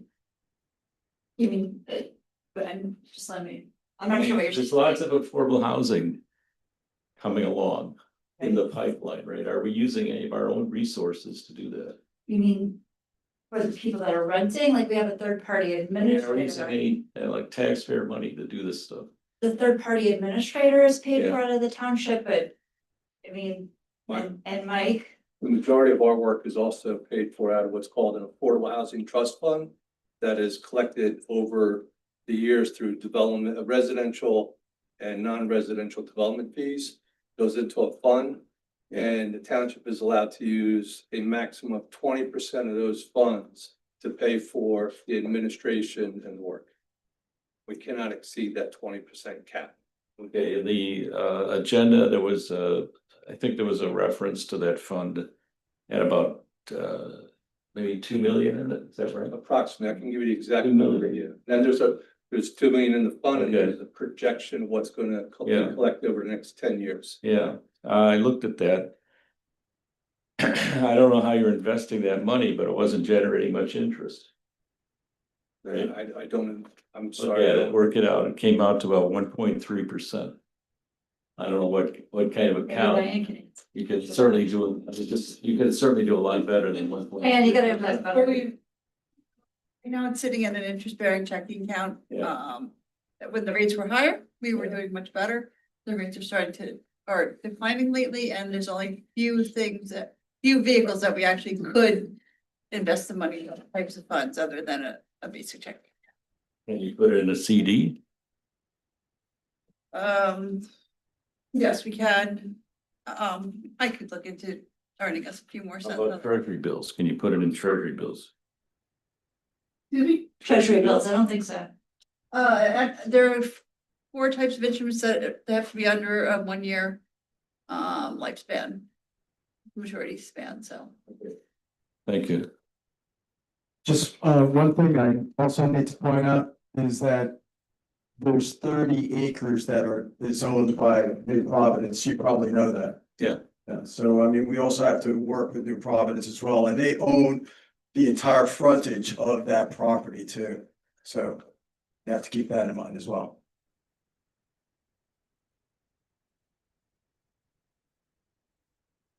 Steve, time's up. I'm sorry. I'm up for that. Steve Carell at 35 Sycamore. Jermaine, directed to the agenda, resolution 130, Twin Falls. I'm up here as a reminder. I recall, it's probably longer ago than I think, when we were changed the traffic ordinance to allow for the one way so we can, and now that this resolution, well, now that maybe the funds are ready, Connell's ready to actually do the work, now we get to do the work, so that's great. Kind of a reminder is, I talked about at the, back when we were doing the traffic ordinance, the trickiness of that intersection, and it's a good thing that you have all the money it probably is needed to do that right, to keep that safe, because it still has to let emergency vehicles in, and it was just interesting geometrics. And then the other issue is the problem created with the new traffic direction, with the apparently the combination of the town and the county as the no turn from Valley Road. That creates the problem of certain times of day of someone who wants to get into that street. Now they have to do it from the Valley Road, and they may be forced to have to go through the light, turn around in the park, and come back. So that still has to be addressed. It still sounds like there's plenty of time, because this still isn't going to happen overnight. But a couple of reminders there. Thanks, Steve. All right, Joe, I know you're coming up, so I'm not gonna say anything. You got the next about the buildings that you call over there, right? Exit 40. Oh, yeah. They're gonna come down to. Thank you. No, that's not coming to us. Excuse me, not coming? No. You mean, Warren on Warren, Hillcrest? okay. No, not coming to us. Great, fantastic, Yes. good news. Take that question off your list, there, Joe. That wasn't on my list, I just, Okay. okay, July and Dan's at 923 Mountain Avenue. First question is, will the delineators be repositioned on the west side of Park Avenue across from Hamilton Avenue to prevent vehicles from causing unsafe passing conditions on the shoulder on the road going south up towards Mountain Avenue? Yes. Yes. Okay. And on Snyder, by the way, at the light at We have to wait till we're now, I think Margaret jinxed the snow, so we just gotta wait till the snow's completely. Gotta wait till June. Mr. Michael, I got a question for you. When they build the townhouses on the west of Plainfield Avenue, that were part of the MU overlying area, overlay, I apologize. Will Berkeley Heights have to clean up the snow like they do with the Toll Brothers facility over on where the church used to be? Which, yes, that's the tunnel, so that would be negotiated in the developer's agreement, right? I'm sorry, Natasha, before you leave, before you leave, we have to cancel executive session tonight. We don't have a quorum because Susan and John have to recuse themselves related to anything with Board of Ed, just so you're aware, and Gail and Tom. Just so you know. I read recently that New Providence is rezoning the Nokia site to permit up to 500 residential units. Have they reached out to us and talked and tried to work anything out, or? I think they passed along the ordinance to the clerk's office. Okay. Other than that, I was not aware of anything. All right, as you know, I go through the bills. So I saw a couple of bills. One of them was for a company called CGPNH, and they got $26,520 as capital wire. And I think it's for the administration of affordable units, is that correct? Yeah. And does Melissa Langer work for us, or does she work for them? Yeah. Okay. Gotcha, thank you.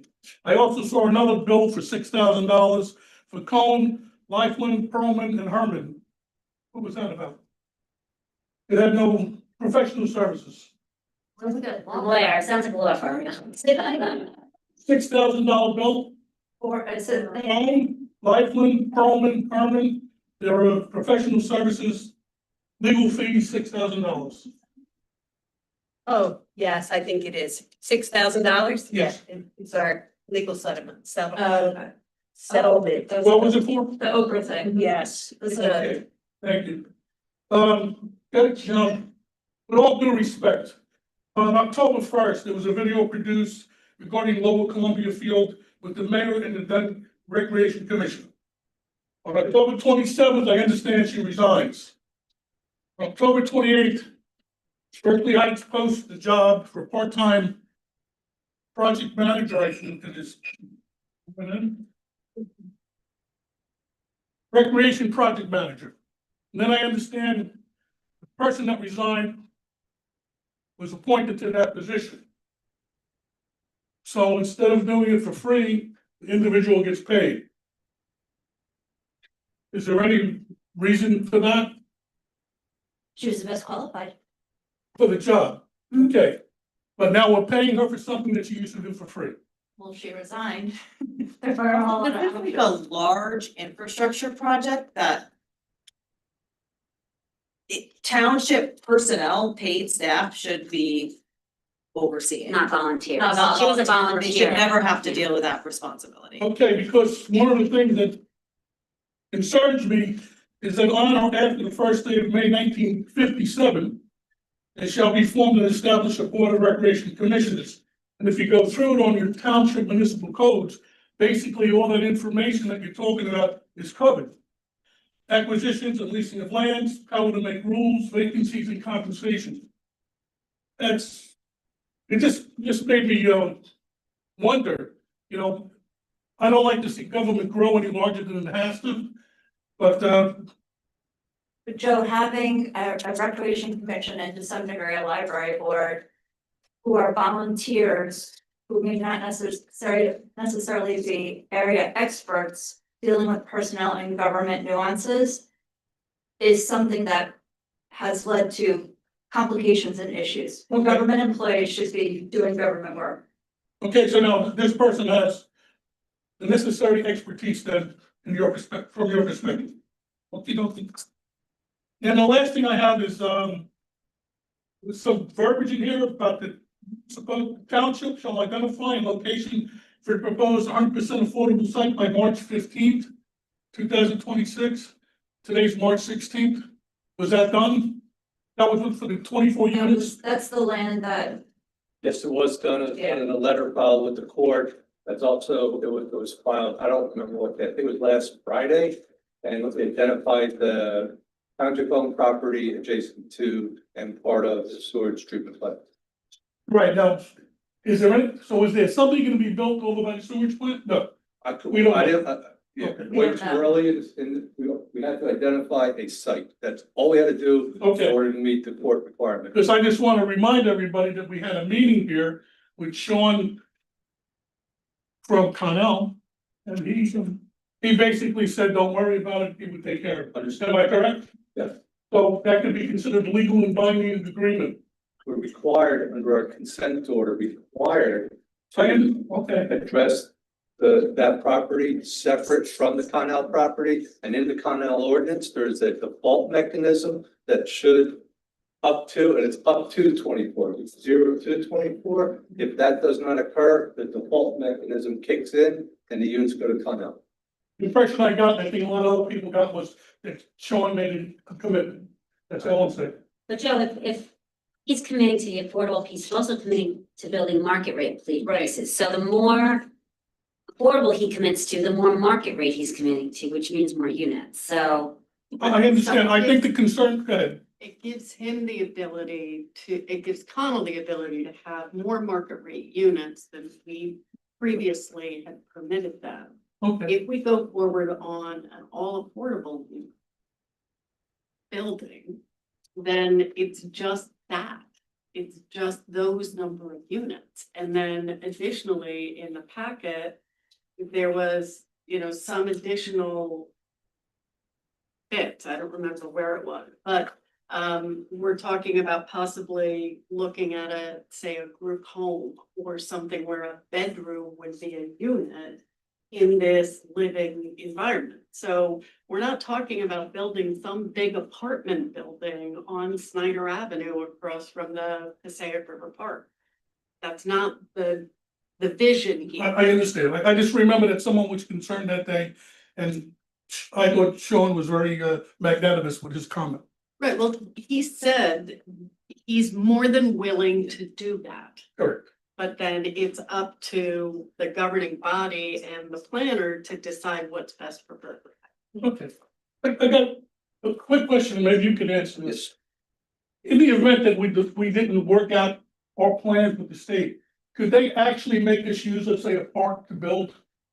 We have a deadline at midnight tonight in order to maintain our immunity, and there's a number of items, resolutions, and the one ordinance on tonight's agenda that we need to approve in order to not allow the state to tell us how to address our plan. And as long as all goes well, everything will be filed tomorrow morning, which meets the deadline. It has to be adopted. Today is the deadline, March 16th. And if everything is adopted, we control our plan. I would like to say for the next 10 years, but we're already almost a year into it, so approximately 9 years. Well, what I'm saying to you is, where the mayor lives, there's a whole bunch of open land. Could the state come by one day and say, develop that land? Not if we adopt the resolution and the resolutions and the ordinance that are on tonight's agenda. Okay. File everything and then continue. There's a lot of hurdles still to go, but tonight's the big one. But as long as we meet our obligation, we control our plan and where the units go. In the event you don't pass it, the state can tell you to develop the land, is what I'm saying. If we say no, That's what I'm saying. if we said no. That's a very direct question. I'm not trying to be unnecessary. The Amendment Fair Housing Act specifically says municipalities shall lose immunity. Shall, doesn't say you might, it says shall. That's right. Lose immunity if these ordinances and resolutions are not adopted by March 16th. Today. Thank you. Oh, and tell Scott you look much better than he does.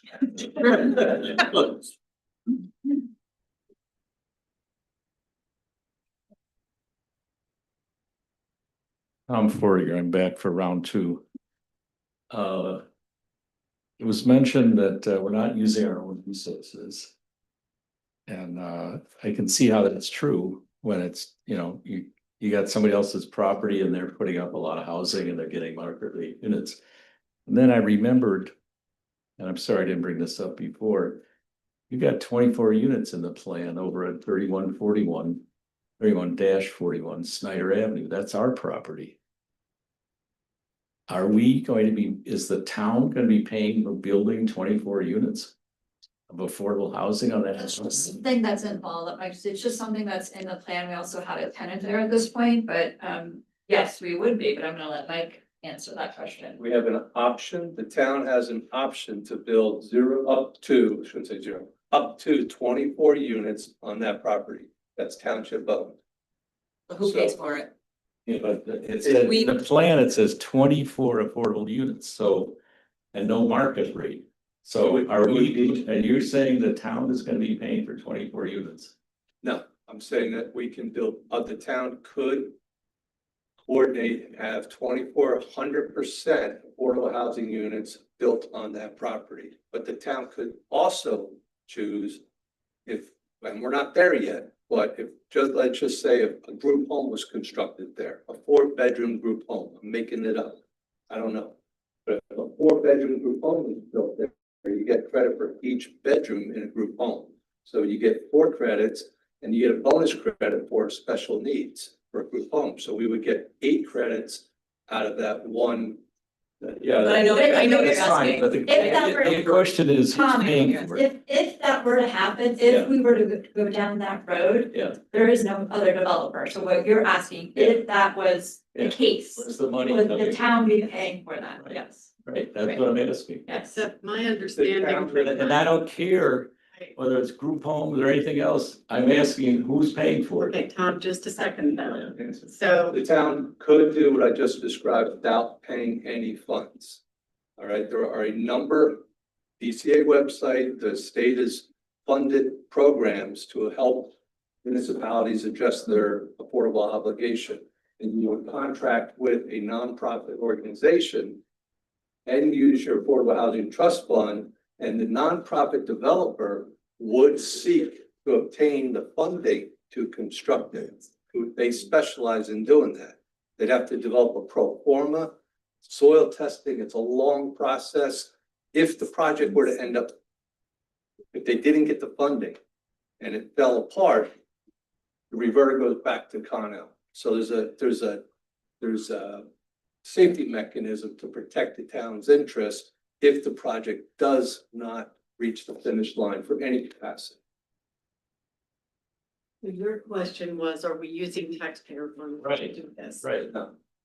It's our My money. answer is no, because we have the Affordable Housing Trust Fund. Well, whose money is? It could be either or, but technically, I mean, I'm just trying to give an honest answer. That's our Go out and look for affordable housing developer, Yeah, which you're saying could be difficult, and I think there's a 2-year timeline in it, or in other municipalities, when there's, a municipal owns land, the municipality they have housing authorities and things like that. Technically, the township would be paying for it by the land. Right. That's at least the base. Right. Before you do anything. Okay, So the land is bad.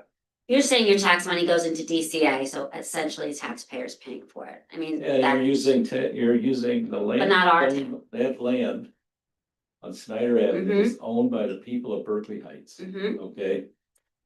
And I think so are those funds, that $2 million, that's owned by the people of Berkeley Heights.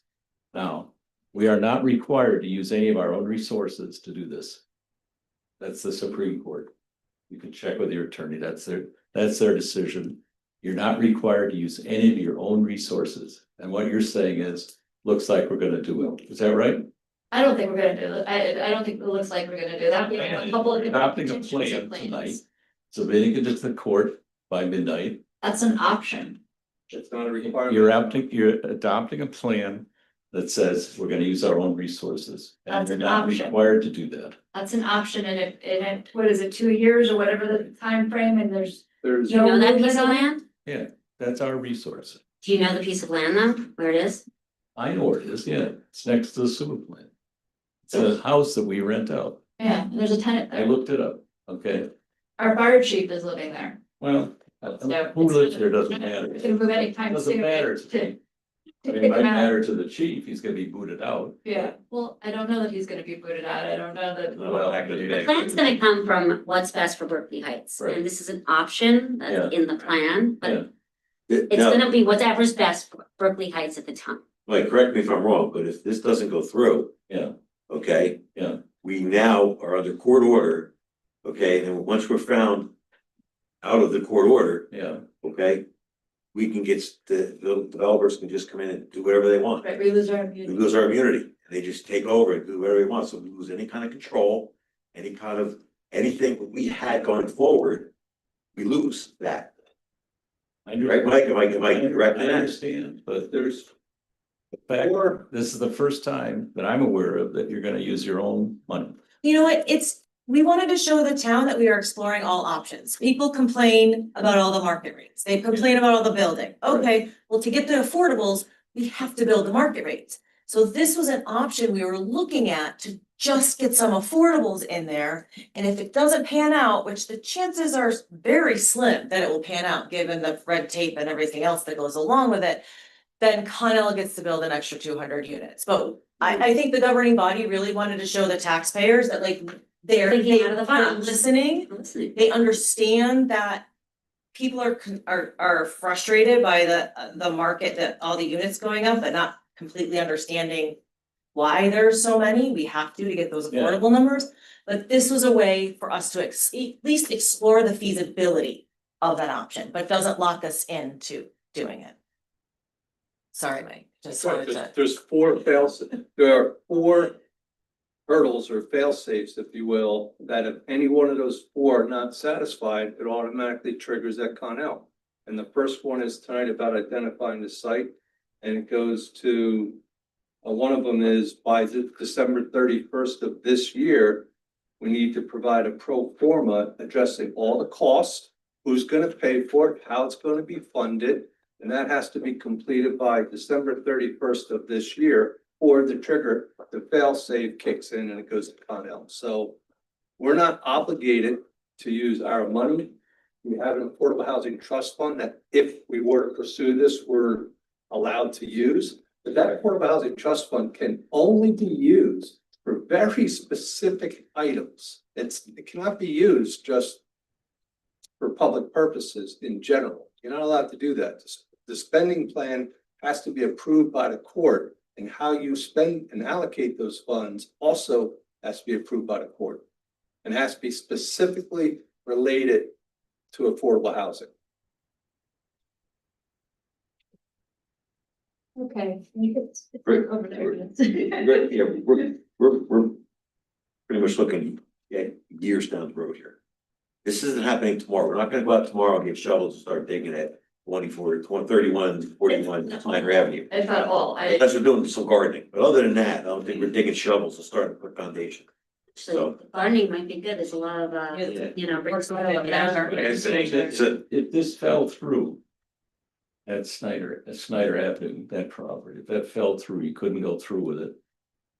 That you would have to put in 200 units. That's part of the plan at Connell. Never stick on up, right? And how many of those? That's 200 total units. How many of those would be affordable? 20%. 6%. Yeah, 40. But you only need 24 to make, you only need to make up 24 units. There's, Just to clarify, it's Right. 120. The number of units at Yeah. Connell would increase by 120 Oh, okay. units All right, if we do not move forward with the 24 Yeah. or up to a 24 unit project. Hmm.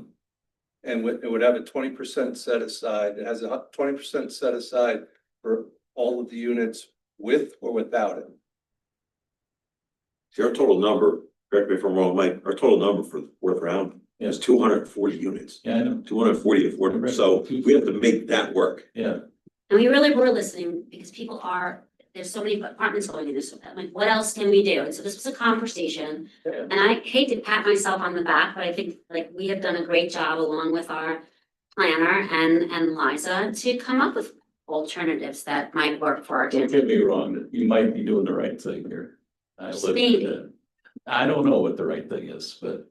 It's complicated. It is very complicated. And we all live here. We don't, there's a lot of apartments here. We know, and it is what it is. Like, we can't change that. It's our obligation. That's exactly what it is. It's an obligation. All right, Tom, last 10 seconds. Last thought. I haven't thought of anything else, but if I do, I'll be back for round three. This is hearing now. Seeing no one else, I. second that. All in favor? Aye. Mr. Foster. Yes. Mrs. Ellis. Yes. Mr. Machado. Yes. Mrs. Polk. Yes. Madam Clerk, if you would, please. Oh, wait. I- Sorry, yes, no. Never mind. Great, resolution. Okay, I move to adopt resolution 2026-130, resolution authorizing improvements to the intersection of Twin Falls Road and Diamond Hill Road. I'm sorry. I Second. apologize. Any discussion? Roll call? Mr. Foster. Yes. Mrs. Ellis. Mr. Machado. Yes. Mrs. Polk. Yes. Hold on. Hang on. Oh, sorry. Sorry, do you need to say? I did confirm, you don't have, Margaret, you don't have to. No. You don't have to. I spoke to Scott already, I Okay, confirmed let me it, so sure it's, we go down the road and yes. it's up to you, it's your option, it's separate, so you have the option. All right. Consent agenda? Oh, I'm sorry, I got. I move to adopt the consent agenda consisting of resolutions 2026-131 through 2026-145. These resolutions will be approved in one motion. I second that. Any discussion? Roll call? Mr. Foster. Yes. Mrs. Ellis. Yes. Mr. Machado. Yes. Mrs. Polk. Yes. Okay, I move to open the public hearing on the ordinances being considered for final adoption. That, Any discussion? Roll call? Mr. Foster. yes. Mrs. Ellis. Yes. Mr. Machado. Yes. Mrs. Polk. Yes. Okay. Ordinance, the public hearing on the ordinance, sorry, for final adoption is now open.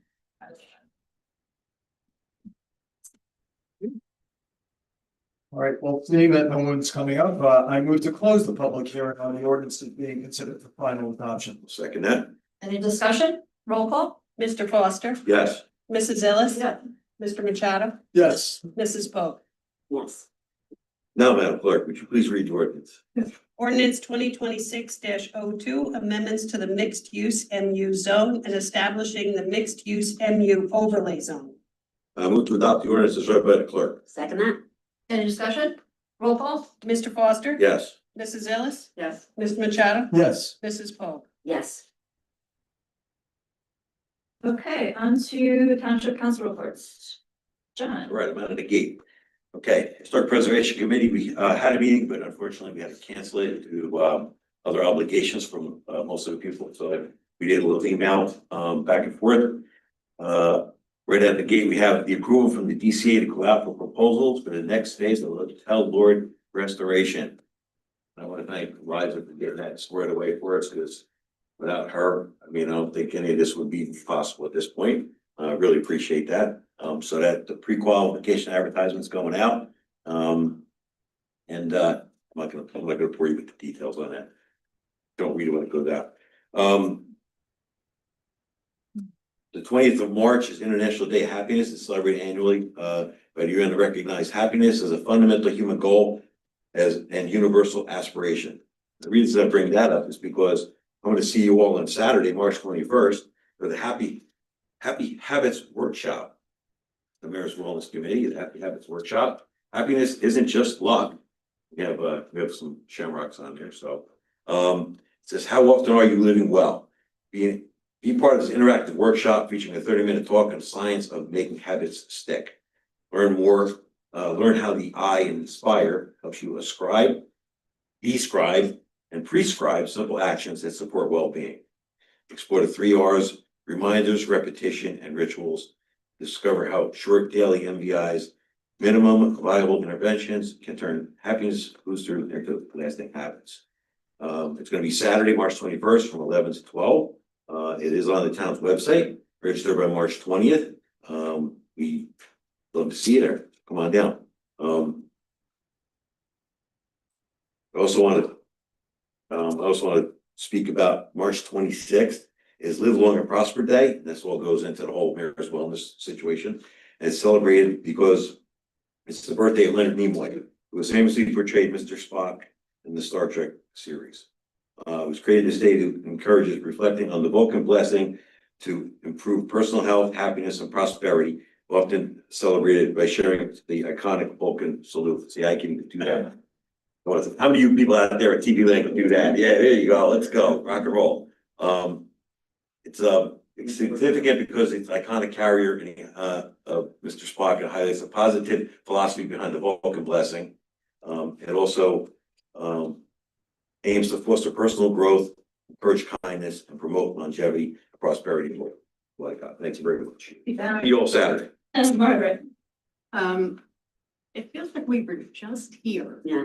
So I don't really have that much to report. Yeah. The Complete and Green Streets Committee, 3 of us, went to Columbia Middle this past week to meet with some students who were interested in talking about an e-bike or I'm sorry, not e-bike, an off-road bike path or place where they so they took part in a survey that was done at Columbia Middle School.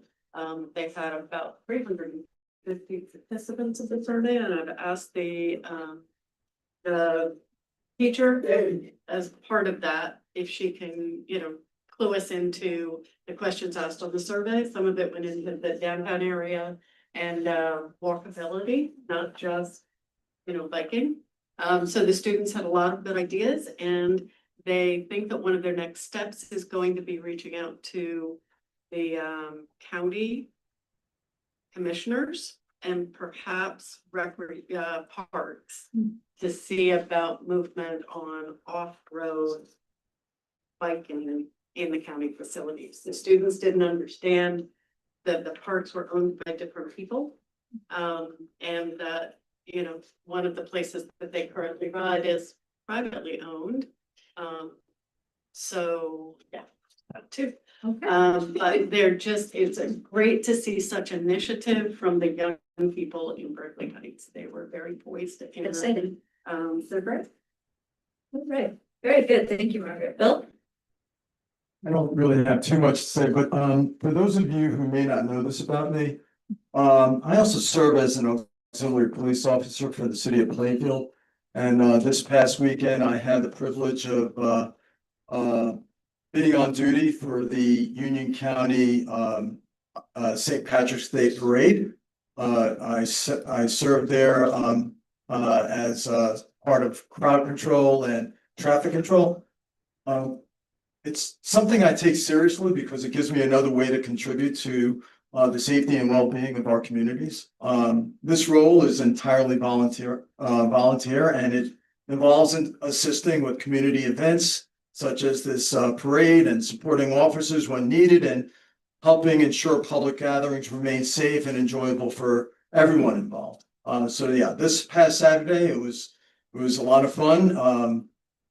Events like these really highlight the positive side of community life. Families out together and local groups participating and people simply enjoying the day. It's always rewarding to see that level of community spirit. And I just want to wish everyone a happy St. Patrick's Day tomorrow. Thank you. Thank you, Bill. Susan? Yeah, thank you, Mayor. So I'm still working, waiting for the AARP to see if we're a healthy town grant. I'm waiting on I'm sorry, that was from the Mayor's Wellness Committee. The ARP grant is Spice Up Peppertown Park. I'm waiting to hear about that.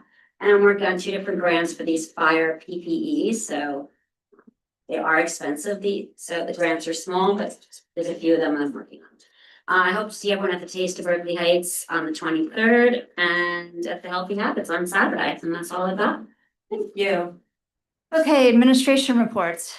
Everybody buckle in. It's been a hell of a ride, Berkeley Heights. I have been bestowed the greatest honor to be elected mayor twice, and as the first woman. Every day is filled with wonderful people that I have come to call friends and some family. But after much discussion and painful trailing, I have decided not to seek re-election for a third term as mayor. Brilliant chapters close in life and other beautiful ones begin. Some know that I earned my master's degree in happiness studies and plan to enter the PhD program in August. My beautiful daughter, Abby, will begin her collegiate softball career at Delta State University in Mississippi, also in August. My son Ryan is training in Florida to play baseball at the professional level with great promise for a remarkable future. All of these things fill me with great sense of purpose and meaning. This decision surprised even me, but the time has come for a new chapter, for serving and spreading happiness, showing people how science can make their lives better despite chronic stress, anxiety, and overwhelm. And there is no greater joy for me than being in the presence of my children and watching them grow at whatever they choose to do in life. Plus, hopefully in a few years, you can call me Dr. Happy. I've had good fortune to have a tremendously supportive companion for many decades. As Springsteen tells us, anytime you head in a new direction in your life, quote, you'll need a good companion for this part of the ride. My wonderful companion, my husband George, and I plan to spend more time in Florida to be with our children, pursue my dreams of growing and continuing my happiness journey, and working at our business with more sunshine. Creating more space in my life for these moments feels like the foundation for the right new next stage for me. It's also quite scary to make such a big decision. But luckily, I made that big, scary decision 8 years ago and have been enriched by being the mayor of Berkeley Heights, but more importantly, deeply enriched by the people of this town. Every day for the last 2 years that I worked toward my degree, I have been moved by one particular quote. Mary Oliver asks, "Tell me, what is your plan to do with your one wild and precious life?" For me, the wild and precious journey I have taken with all of you is forever a part of my heart, my soul, and my DNA. And I will be leaving a big part of my heart behind. I'll have more to say near the end of this amazing ride. But know that I love all of you. Yes, I mean all of you. I appreciate you so much. I will be your biggest cheerleader wherever I am at. And I thank you for every wild and precious moment you've entrusted me to lead this community, even during the hard days. From the bottom of my heart, thank you.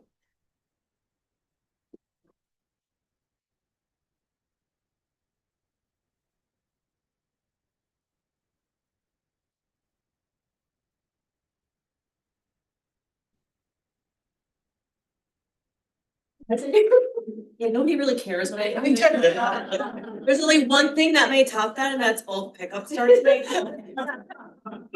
Literally the only thing that even so the rest of the stuff you can read on the website. Motion to adjourn. Motion Oh, yeah, adjourned. wait, Okay. that second thing. No? Cancel it. Let's just cancel it. Cancel it? Yeah. Okay. So moved. All in favor? Aye. Big one. We had it. I didn't think it'd be that hard. Can't stand one.